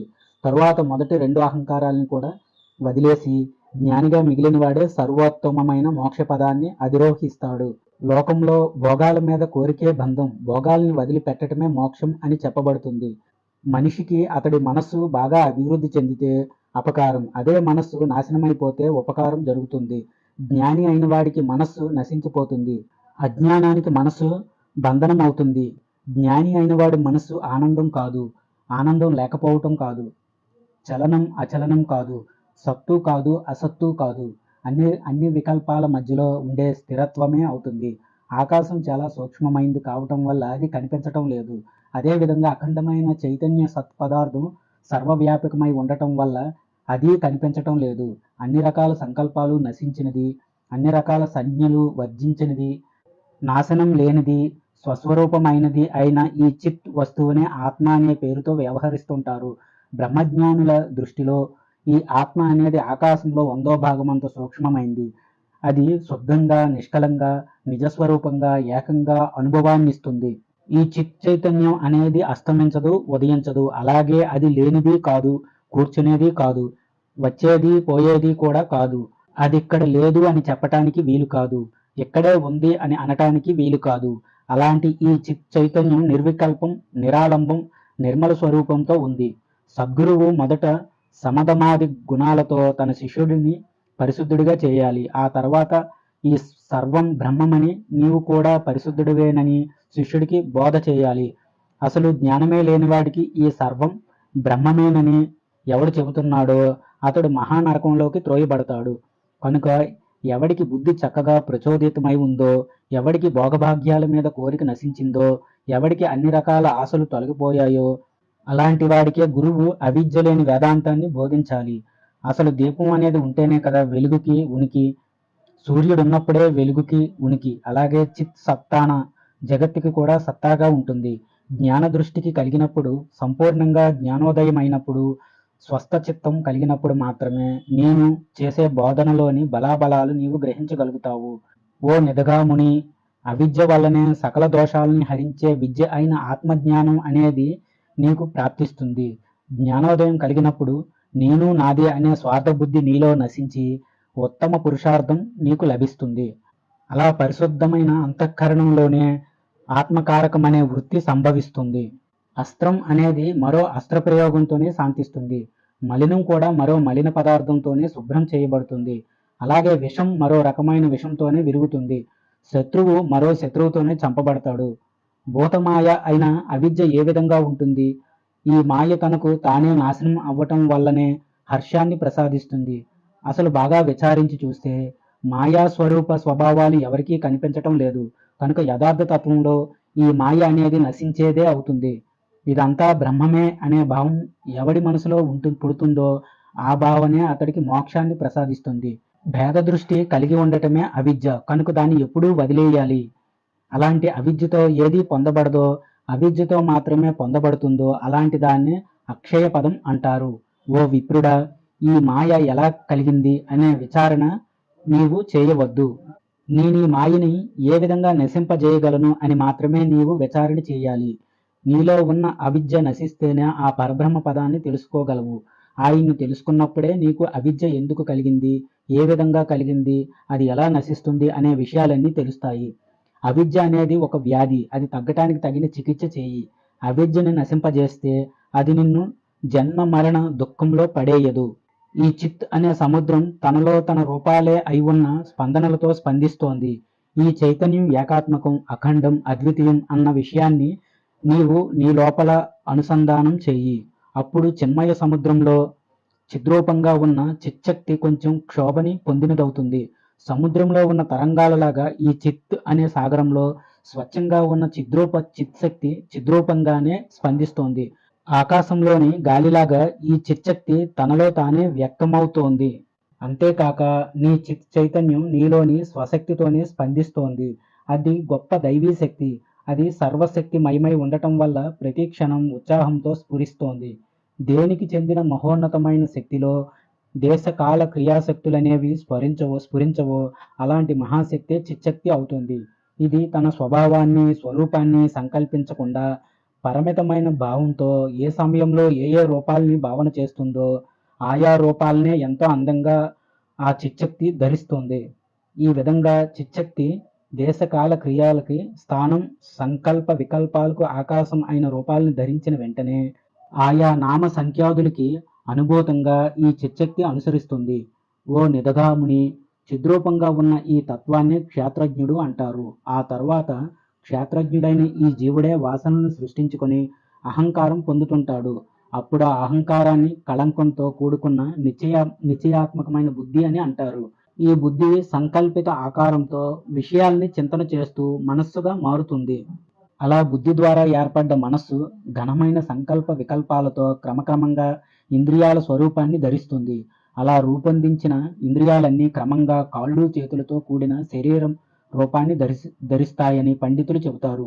ఈ విధంగా జీవుడు సంకల్ప రూపంలో ఉన్న వాసనలనే పాశాలతో బంధించబడి అనంతమైన దుఃఖంలో చిక్కుకొని క్రమంగా నీచమైన స్థానాన్ని పొందుతున్నాడు. జీవుడు తాను స్వయంగా కల్పించుకున్న విషయ భోగాలనే వలలో చిక్కుకొని గొలుసులతో బంధించబడ్డ సింహంలాగా పరాధీనమైపోతున్నాడు. ఈ ఈ రీతిగానే చిచ్చక్తి ఒకసారి మనస్సు రూపంలో, మరోసారి బుద్ధి రూపంలో, ఇంకోసారి వృత్తి జ్ఞాన రూపంలో, అలాగే ఒకప్పుడు క్రియారూపంలో, అహంకార రూపంలో, చిత్త రూపంలో సంచరిస్తూ ఉంటుంది. మనస్సు రూపంలో ప్రకటితమైన ఈ చిచ్చక్తే ఒకసారి ప్రకృతి రూపంలో, మరోసారి మాయా రూపంలో, ఇంకోసారి మల స్వరూపంలో, కర్మ రూపంలో కనిపిస్తూ ఉంటుంది. ఈ మనస్సే ఒక సందర్భంలో బంధం అని, మరొక చోట పుర్యష్టకం అని, ఇంకో సందర్భంలో అవిద్య అని, మరొక చోట ఇచ్చ అని చెప్పబడింది. చాలా చిన్నదిగా హీనంగా కనిపించే మర్రి విత్తనం కాలక్రమంలో ఒక మహావృక్షంగా మారినట్టు ఆశాపాశాలను విధించే ఆ చిచ్చక్తి అనంతమైన సంసారాన్ని నిర్వహిస్తోంది. ఓ నిదాగా, చింత అనే అగ్నితో దగ్ధమైన కోపం అనే సర్పంతో మృంగబడి కామసముద్ర కల్లోలంలో రమిస్తూ తన జన్మకి కారకుడు తనకు తండ్రి అయిన ఆత్మని మరిచిపోయి మనస్సుని బురదలో కూరుకుపోయిన ఏనుగుని పైకి లేవదీసిన విధంగా లేపి ఉద్ధరించు. ఈ విధంగా సంసార సంకల్ప సహితమైన జీవభావాలు జీవుడికి పరమ శత్రువులుగా ఉన్నాయి. ఈ భావాలన్నీ సమిష్టి సూక్ష్మ శరీరాన్ని అభిమానించే ఆ హిరణ్య గర్భుడి అనగా బ్రహ్మతో కల్పించబడ్డ ఆకారాలు కలిగినవి. ఇవన్నీ లక్షల కోట్ల సంఖ్యలో ప్రకటితమవుతున్నాయి. ఇవన్నీ సృష్టి ప్రారంభంలోనే ప్రకటితమయ్యాయి. అవి ఎప్పుడూ అన్ని వైపులకి వ్యాపిస్తూనే ఉంటాయి. కొండ కొనల నుంచి బంధువులు పుట్టినట్టుగా అవి ఇంకా భవిష్యత్తులో పుడుతూనే ఉంటాయి. వీటిలో కొన్ని ఎప్పటికే పుట్టాయి, కొన్ని వందలాది జన్మల నుంచి పుడుతూనే ఉన్నాయి, ఇంకొన్ని ఇంకా అసంఖ్యాక జన్మలు కలిగినవిగా కూడా ఉన్నాయి, కొన్ని 2 లేక 3 జన్మలు మాత్రమే కలిగి ఉన్నాయి. ఆ సంకల్పాలలో కొన్ని కిన్నెరులుగా, గంధర్వులుగా, విద్యాధరులుగా, మహాసర్పాలుగా జన్మిస్తున్నాయి. మరికొన్ని సంకల్పాలు సూర్య చంద్ర వరుణ రూపాల్ని ధరిస్తున్నాయి. ఇంకొన్ని హరిహర బ్రహ్మాది రూపాల్ని పొందుతున్నాయి. ఇంకొన్ని సంకల్పాలు బ్రాహ్మణ క్షత్రియ వైశ్య శూద్రాది స్వరూపాల్ని ధరించగా, కొన్ని తృణ ఓషధి వృక్ష ఫల కంద సస్వరూపాల్ని పొందుతున్నాయి. మరికొన్ని కదంబ నిమ్మ మద్ది తాడి తమాల లాంటి వృక్షాలుగా జన్మిస్తున్నాయి. కొన్ని రకాల సంకల్పాలు మహేంద్ర మలయ సస్య మందర మేరుపర్వత రూపాల్ని ధరించగా, మరికొన్ని క్షార క్షీర దధి అనగా పెరుగు, ఘృత, నెయ్యి, ఇక్షు అనగా చెరుకు సముద్రాలుగా రూపొందాయి. కొన్ని భావాలు విశాలమైన దిక్కుల రూపాన్ని ధరించగా, కొన్ని భావాలు నదీ నదాలుగా మారుతున్నాయి. ఇంకొన్ని మహావేగంతో ఆకాశం నుంచి చాలా ఎత్తుగా క్రిందుగా ఎగురుతూ వాలుతూ ఉండే పక్షుల్లాగా ఏర్పడుతున్నాయి. ఈ విధంగా అనంతమైన భావాలు ఎన్నో రకాల జీవుల రూపాలని ధరించి చేత్తో కొట్టబడ్డ జంతువుల్లాగా అటు ఇటు తిరుగుతున్నాయి. కొందరు అజ్ఞానులు వేల జన్మలు అనుభవించి వివేకవంతులైనప్పటికీ తిరిగి సంసార పంకం అనగా బురదలో పడుతున్నారు. ఆత్మతత్వాన్ని లక్ష్య పెట్టకుండా భవసాగరంలో పడి మునుగుతున్నారు. ఈ విధంగా చచ్చక్తి వాసన శరీరంలో లీలలాగా దేశకాల కల్పితమైన ఆకారాలను ధరిస్తోంది. తరువాత ఆ చిచ్చక్తి జీవుడనే మరో పేరుని, ఆ తర్వాత సంకల్ప వికల్పోన్ముఖమై చంచలంగా ఉండే మనస్సు ఆకారాన్ని కూడా ధరిస్తుంది. అప్పుడు ఆ మనశ్శక్తి క్షణకాలంలో నిర్మలమైన ఆకాశ సంకల్పం చేస్తుంది. శబ్దం గుణం అనేది ఆకాశ భావానికి బీజంగా ఉంటుంది. ఈ విధంగా మనస్సే ఆకాశం రూపంలో ఘనీభూతమైన తర్వాత స్పందన క్రమాన్ని కలిగి ఉంటుంది. అదే మనస్సు ఆ తర్వాత స్పర్శ గుణం బీజంగా ఉన్న వాయువుని సంకల్పిస్తోంది. తరువాత ఆకాశం వాయువుల కార్యాన్ని దృఢంగా సంకల్పించి ఆ అభ్యాస బలంతో అగ్నిని సంకల్పిస్తోంది. శబ్ద స్పర్శ స్వరూపాలుగా ఉన్న ఆకాశం వాయువు ఈ రెండు సంఘర్షిస్తున్నాయి. వీటి సంఘర్షణ నుంచి అగ్ని పుడుతోంది. ఆ అగ్ని స్వీయ రూపంతో శబ్దస్పర్శాలతో కలిసి త్రిగుణాలు కలదిగా అవుతోంది. తరువాత మనస్సు పైన చెప్పిన 3 గుణాలతో కలిసి రస తన్మాత్ర వేదనం చేస్తూ క్షణకాలంలో జలానికి చెందిన శీతలత్వాన్ని పొందుతుంది. ఆ తరువాత పై తెలిపిన 4 గుణాలతో కలిసి ఈ మనస్సే క్షణకాలంలో గంధ తన్మాత్రల సంకల్పాల్ని చేస్తుంది. అప్పుడే మనిషికి భూమి అనుభవం కలుగుతుంది. ఈ విధంగా మనసు పంచతన్మాత్రలతో కలిసి సూక్ష్మతత్వాన్ని వదిలి ఆకాశంలో ఉన్న అగ్ని కణాకారంలో కనిపిస్తుంది. ఆ రూపాన్ని నీవు దర్శించు. మనిషి మనస్సు అహంకార కలయుక్తమైనదని, బుద్ధబీజ సమన్వితమైనదని, పుర్యష్టకమని చెబుతారు. ఈ మనస్సే జీవుల హృదయ పద్మంలో ఒక భృంగంలాగా నివసిస్తోంది. ఆ హృదయ పద్మంలో తీవ్రమైన సంభ్రమం కారణంగా ప్రకాశించే దేహాన్ని సంకల్పిస్తుంది. ఆ సంకల్ప ప్రభావంతో మనస్సు ఒక బిల్వ ఫలకంలాగా స్థూలాకారాన్ని పొందుతుంది. అప్పుడు మూసలో కరిగించిన బంగారంలాగా పరిశుద్ధమైన ఆకాశంలో ఎంతో అందంగా ఒక తేజస్సు ఏర్పడుతుంది. ఆ తర్వాత ఆ తేజస్సు తనకు తానుగానే ఒక ఆకారాన్ని ధరిస్తుంది. అలా ధరించిన మూర్తి పైభాగం శిరస్సుతో, క్రింది భాగంలో పాదాలు, 2 ప్రక్కల 2 హస్తాలు, మధ్య భాగంలో ఉదరం కలిగిన ఆకారంతో కనిపిస్తుంది. క్రమంగా ఆ రూపం ప్రస్ఫుటమై నిర్మల విగ్రహంగా రూపొందుతుంది. అలా ఏర్పడ్డ మూర్తి బుద్ధిసత్వం, బలం, ఉత్సాహం, విజ్ఞానం, ఐశ్వర్యం అనే వాటికి నిలయంగా ఉంటుంది. అతడే సకల లోకాలకి పితామహుడైన బ్రహ్మ. ఆయన ఎంతో ఉత్తమంగా సుందరంగా రూపొందిన తన శరీరాన్ని స్వయంగా చూసుకున్నాడు. ఒకనాడు త్రికాలజ్ఞుడు నిర్మలంగా దర్శనమిచ్చేవాడు అయిన ఆ చతుర్ముఖ బ్రహ్మ చిన్మాత్రం అద్వితీయమైన ఆత్మే స్వీరూపంగా కలిగింది. ఆద్యాంతాలు తెలియంది అయిన పరమాకాశంలో అనగా హృదయంలో ఆసీనుడై ఇది ఏమిటి, ఎలా ఉంటుంది అని ధ్యానం చేయసాగాడు. ఇలా బ్రహ్మధ్యానం చేసిన వెంటనే ఆయనకి నిర్మలాత్మ దృష్టి కలిగింది. దాని ఫలితంగా బ్రహ్మదేవుడు జరిగిపోయిన ఎన్నో సృష్టి నిర్మాణాలని దర్శించగలిగాడు. ఆయనకి సర్వధర్మ గుణక్రమాల ప్రకారం సకల పదార్థాల స్మృతి ఏర్పడింది. ఆ శక్తితో బ్రహ్మదేవుడు లీలగా ఎన్నో రకాల ఆధారాలతో ప్రవృత్తులతో కూడుకున్న చిత్ర విచిత్రమైన జీవుల్ని గంధర్వ నగరంలాగా తన సంకల్ప మాత్రంతోనే సృష్టించాడు. తరువాత ఆ జీవుల స్వర్గాపవర్గాలకి ధర్మ కామార్థ సిద్ధికి ఉపయోగపడేలా ఎన్నో శాస్త్రాలు కల్పించాడు. అలా బ్రహ్మరూపంలో ఉన్న సమిష్టి మనస్సు నుంచే ఈ సకల జగత్తు కల్పించబడినందువల్ల ఆ సమిష్టి మనస్సు ఉన్నంతకాలం ఈ సకల జగత్తు ఉనికితో ఉంటుంది. ఆ సమిష్టి మనస్సు నశించిన వెంటనే జగత్తు కూడా నశిస్తుంది. ఓ బ్రహ్మన్, పరమార్థంగా గనుక చూస్తే ఏది ఎక్కడా పుట్టటం లేదు, మరణించటం లేదు.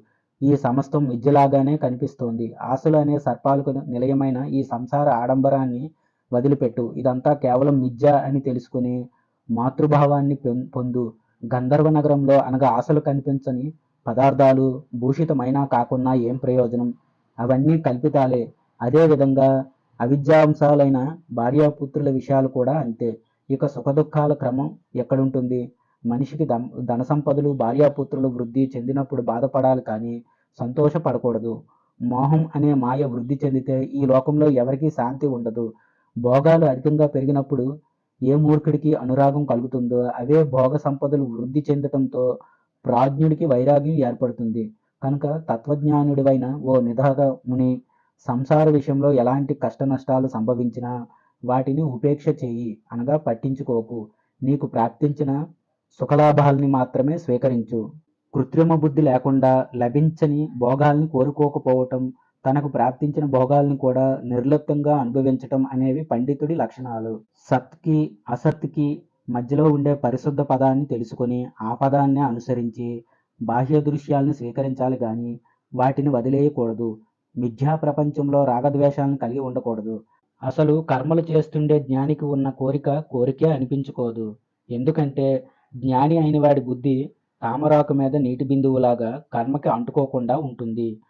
హృదయంలో నీకు ఇంద్రియార్థ విషయాల మీద ఆసక్తి లేకపోతేనే జ్ఞేయమైన ఆత్మను తెలుసుకున్నవాడివి, భవసముద్రాన్ని దాటగలిగే వాడివి అవుతావు. మహోన్నతమైన మోక్షప్రాప్తి కోసం గొప్ప ప్రజ్ఞతో పుష్పాల నుంచి వచ్చే సుగంధంలాగా వాసన సమూహం నుంచి చిత్తవృత్తిని వేరు చేయి. వాసనలు అనే జలాలతో కల్లోలంగా ఉన్న ఈ సంసారం అనే సముద్రాన్ని ప్రజ్ఞ అనే పడవెక్కిన మహాత్ములు సులభంగా దాటగలుగుతున్నారు. సర్వజ్ఞులు జ్ఞానులు అయిన వారు శాస్త్రీయం జగద్గతం అయిన అన్ని వ్యవహారాల్ని వదిలిపెట్టరు, వాటిని కోరుకోరు. ఆత్మదృష్టితో ఎలాంటి ఆసక్తి లేకుండా యథోచితంగా వారు అన్ని కార్యాలని ఆచరిస్తారు. చిచ్చక్తి అనేది అనంతం సత్తామాత్ర స్వరూపమైన ఆత్మతత్వాన్ని ఆశ్రయించి విషయాభిముఖమైనప్పుడు ఆ చిచ్చక్తిని సంకల్పాంకురమైందిగా జ్ఞానులు తెలుసుకుంటారు. ఆ అంకురమే కొంచెం సత్పదార్థాన్ని తీసుకుని మేఘంలాగా వ్యాపించి మెల్లిగా ఘనీభవించి దృఢచిత్తం యొక్క భావాన్ని పొందుతోంది. అలాంటి ఆ భావమే జడత్వానికి కారణమవుతోంది.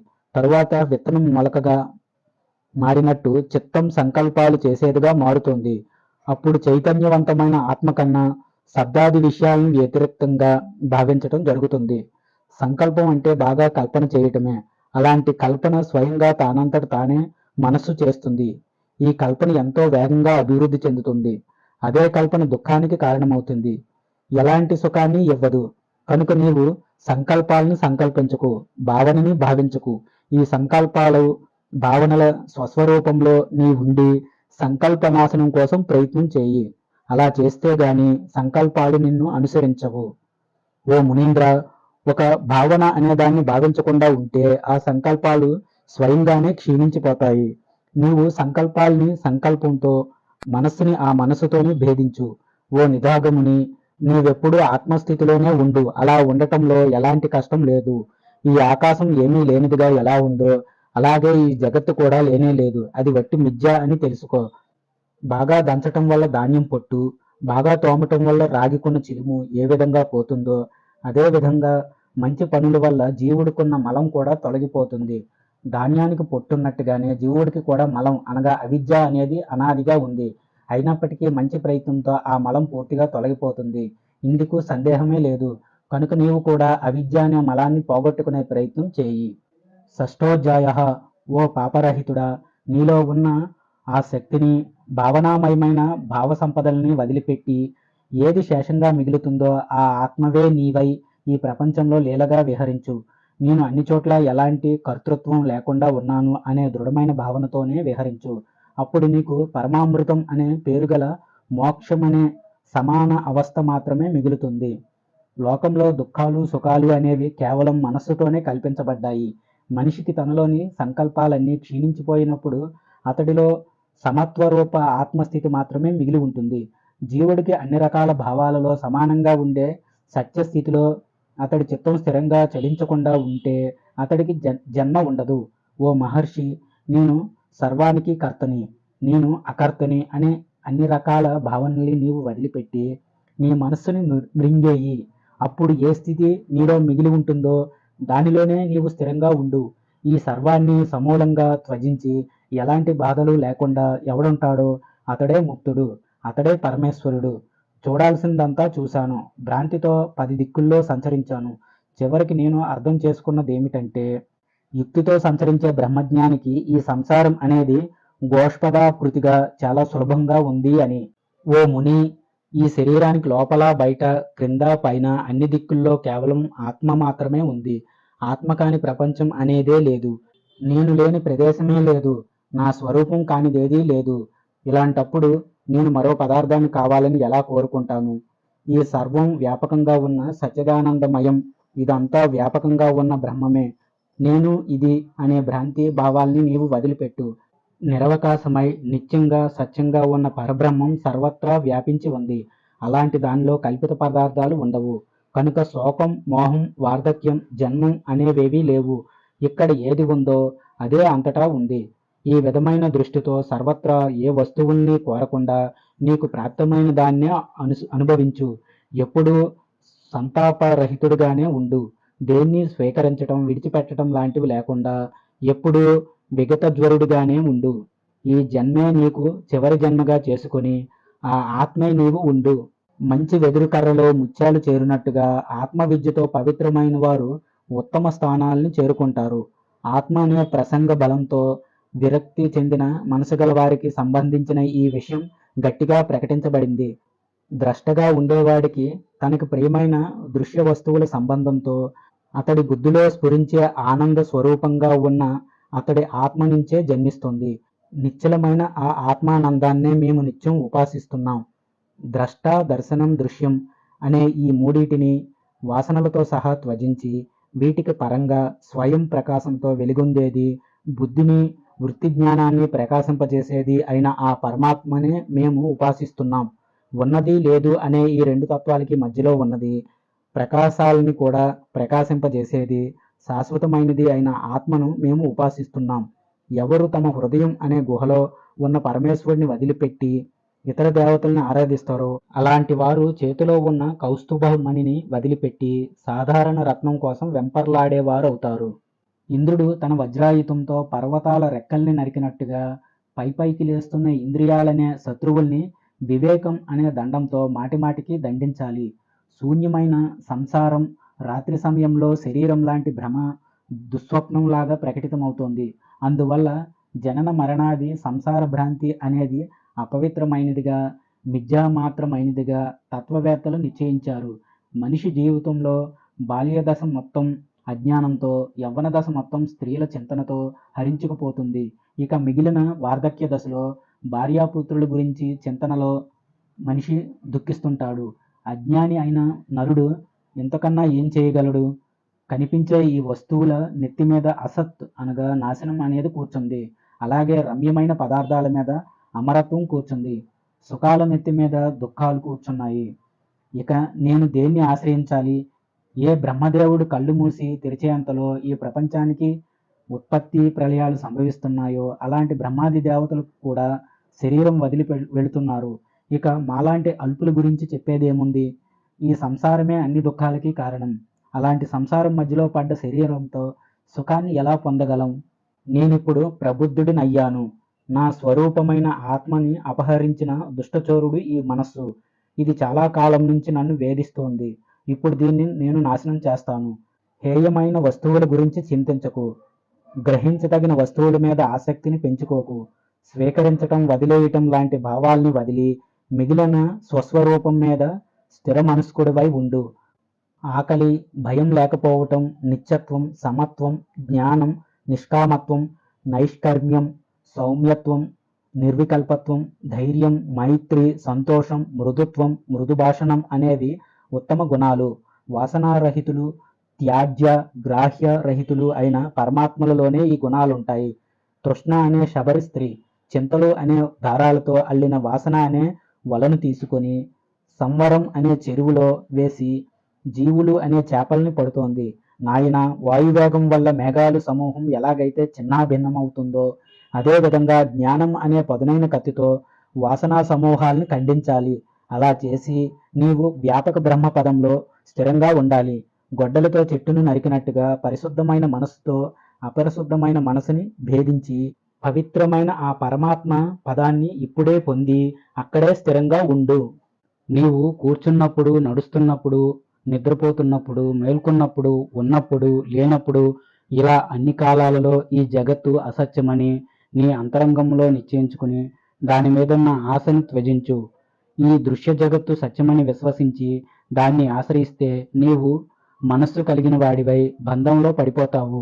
ఈ దృశ్య ప్రపంచం కేవలం మిథ్య అని సంకల్పించి దాన్ని విడిచిపెడితే నీవు మనసు లేని వాడివై ముక్తి పొందుతావు.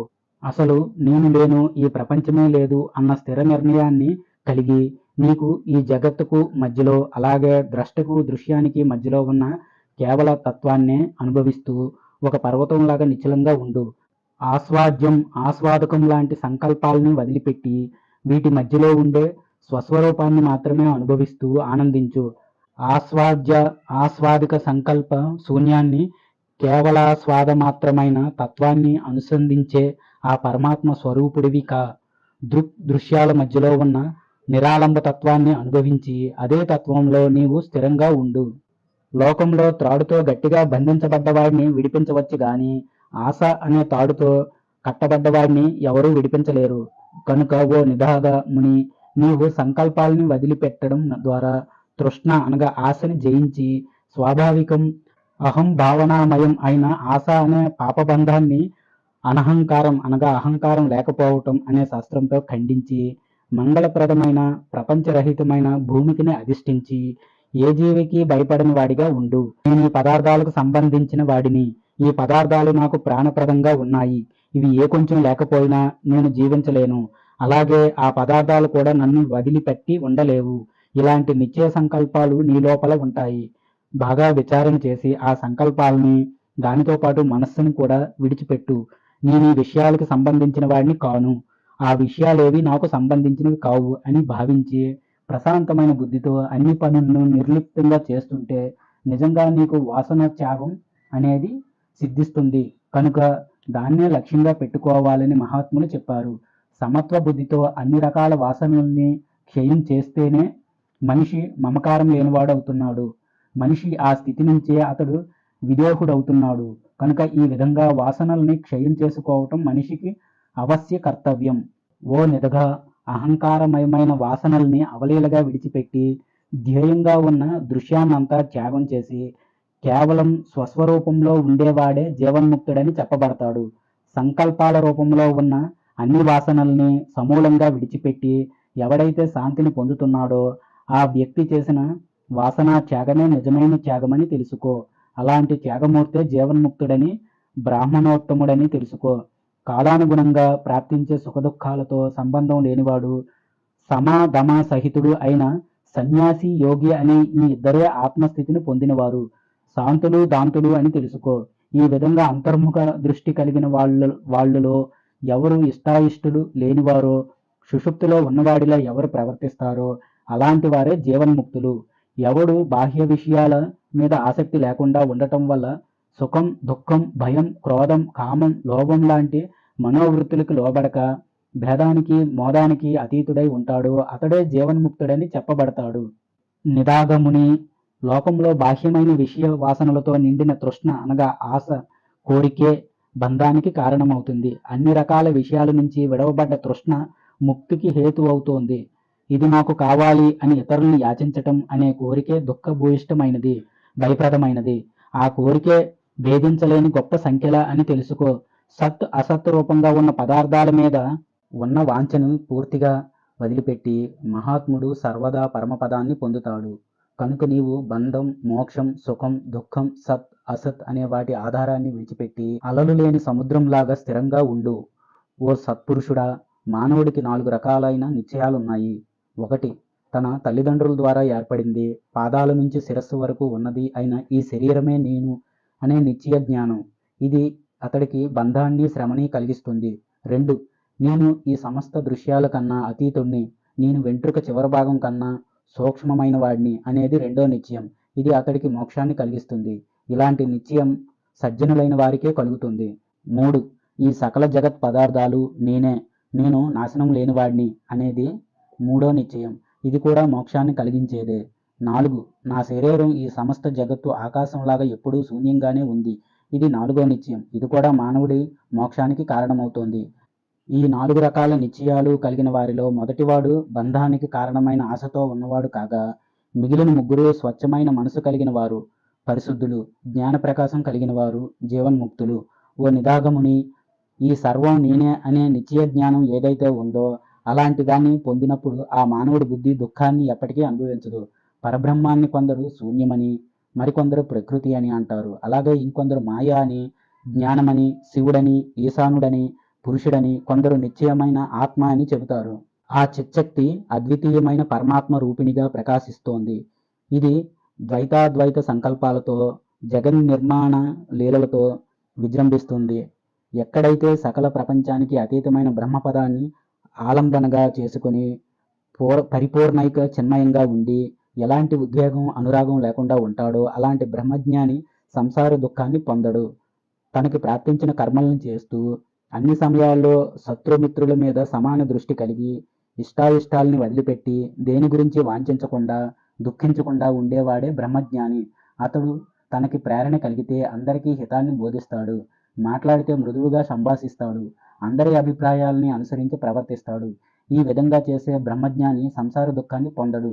దృశ్యాన్ని వదిలిపెట్టి ఆ దృశ్యం ప్రకటితమవటానికి ముందే గొప్పగా ప్రకాశిస్తున్న దృష్టిని ఆశ్రయించి జీవన్ముక్తుడివై నీవు లోకంలో విహరించు. ఓ నిదాగముని, నీ మనసులో అన్ని ఆశల్ని వదిలిపెట్టి ఎలాంటి రాగం లేకుండా వాసనల్ని త్యజించి తాపరహితుడిగా బాహ్య వ్యవహారాల్ని ఆచరిస్తూ ఈ ప్రపంచంలో సంచరించు. పరిశుద్ధమైన బుద్ధితో బాహ్యంగా కృత్రిమ సంరంభం కలిగి హృదయ సంరంభాన్ని వదిలించుకొని బాహ్యంలో నీవు కర్తగా, అంతంలో అకర్తగా ఉంటూ ఈ ప్రపంచంలో సంచరించు. ఓ పవిత్రమైన ఆలోచన కలిగినవాడా, అహంకారాన్ని విడిచిపెట్టి శాంతమైన మనసుతో ఎలాంటి కళంకం లేకుండా ఆకాశంలా నిర్మలంగా ఉంటూ ఈ లోకంలో సంచరించు. ఎంతో ఉదారుడిగా, సౌమ్యుడిగా, సమస్త సదాచారాల్ని ఆచరించేవాడిగా, లోపల సంఘ పరిత్యాగిగా, బాహ్యంలో అన్ని పనులు చేసేవాడిగా ఈ లోకంలో సంచరించు. ఇతడు నా బంధువు, ఇతడు కాడు అని అల్పబుద్ధి కలిగిన వారు భావిస్తారు. ఉదారమైన చరిత్రగల మహానుభావులకి ఈ ప్రపంచమంతా తన కుటుంబం లాంటిది. భావాభావాలు, జరామరణాలు లేకుండా ప్రశాంతంగా, రమణీయంగా ఉండేది, రాగరహితమైనది అయిన పరమపదాన్ని ఆశ్రయించు. దీన్నే స్వచ్ఛమైన, నిష్కామమైన, నిరాయమైన బ్రాహ్మీ స్థితి అంటారు. ఈ స్థితిని పొంది సంచరించేవాడు లోకంలో ఎలాంటి కష్టాల్ని, మోహాన్ని పొందడు. తీవ్రమైన వైరాగ్యంతో, శాస్త్రాధ్యయనంతో, మంచి గుణాలతో సంకల్పాతీతమైన వస్తువుని పొందటం కోసం నీ మనసుని ఊర్ధ్వముఖం చేయాలి. మనస్సు అనేది ఆశకు వశమైపోయి దాని మీద ఇష్టాన్ని పెంచుకుంటుంది. అదలా ఉంటే నిర్లిప్త స్థితిని చేరుకోలేదు. ఆ మనస్సు కేవలం మనస్సుతో మాత్రమే నీకు వశమై శరత్కాలంలో సరోవరంలా నిర్మలంగా ఉంటుంది. అది వైరాగ్య భావంతోనే పూర్ణ స్థితిని పొందుతుంది. బుద్ధిమంతుడైన వాడు తాను అనుభవించే విషయ సుఖాలు చివరికి రసహీనమైనవని తెలిసినప్పటికీ వాటిని అనుభవిస్తూ సిగ్గుపడడేమిటి? దృశ్య సంబంధమే బంధానికి కారణం. మనస్సుకి విషయాలతో ఉండే సంబంధమే బంధమని, దాన్ని విడిచి ఉండటమే మోక్షమని చెబుతారు. ఓ నిదాగా, ఈ విధంగా తెలుసుకొని ఉత్తమ బుద్ధితో స్వయంగా నీ ఆత్మని నీవు అపరోక్షంగా చూసుకో. అప్పుడే నీకు బ్రహ్మానందం కలుగుతుంది. నేను చిత్తుని, ఈ లోకంలో కూడా చిత్ పదార్థమే. అలాగే ఈ దిక్కులు, ఈ భూతాలు అన్నీ చిద్వస్తువులే. నేను దృశ్యం దర్శనం అనే భేదాలు లేనివాడిని, నిర్మలమైన వాడిని, కాలుడిగా ఉండేవాడిని. నేను ద్రష్టని, సాక్షిని, చిద్రూపుణ్ణి, నిరాభాసుణ్ణి. నేను దృశ్య విషయాల నుంచి విముక్తి పొందిన చిద్రూపుణ్ణి, పరిపూర్ణ జ్యోతి స్వరూపుణ్ణి. అన్ని రకాల దృశ్య వస్తువుల్ని నేను త్యజించాను. నేను కేవల జ్ఞాన స్వరూపుణ్ణి. ఓ మునీశ్వర, నీవు అన్ని రకాల సంకల్పాలు పూర్తిగా నశించిన వాడివై ఆశలన్నీ వదిలేసి నిర్వికల్పమైన ఆత్మపదాన్ని పొంది సుఖంగా ఉండు. మోక్షం కోరే ఏ మహానుభావుడు ఈ మహోపనిషత్తుని ప్రతిరోజు అధ్యయనం చేస్తాడో అతడు శ్రోత్రియుడు కాకపోయినా శ్రోత్రియుడే అవుతాడు. ఉపవీతుడు కాకపోయినా ఉపవీతుడే అవుతాడు. అతడు అగ్నిలా, వాయువులా, చంద్రుడిలా, సత్యంలా పవిత్రుడవుతాడు. సకల దేవతలు అతన్ని స్మరిస్తారు. అతడు అన్ని రకాల యజ్ఞాలు చేసినవాడవుతాడు. వందల వేలుగా ఉన్న ఇతిహాస పురాణాల్ని పారాయణ చేసిన ఫలం అతడికి లభిస్తుంది. 10,000 సార్లు ఓంకారాన్ని జపించిన పుణ్యం అతడికి కలుగుతుంది. అతడు తనకు ముందు 7 తరాల వారిని, తరువాత 7 తరాల వారిని పవిత్రం చేస్తాడు. ఈ విధంగా హిరణ్య గర్భుడు అనగా బ్రహ్మ నిదాగ మహర్షికి ఈ మహోపనిషత్తుని వివరంగా బోధించాడు. సామవేద అంతర్గత ఉపనిషత్తులలో 9వది అయిన మహోపనిషత్తు సమాప్తం. స్వస్తి. జయ శ్రీరామ.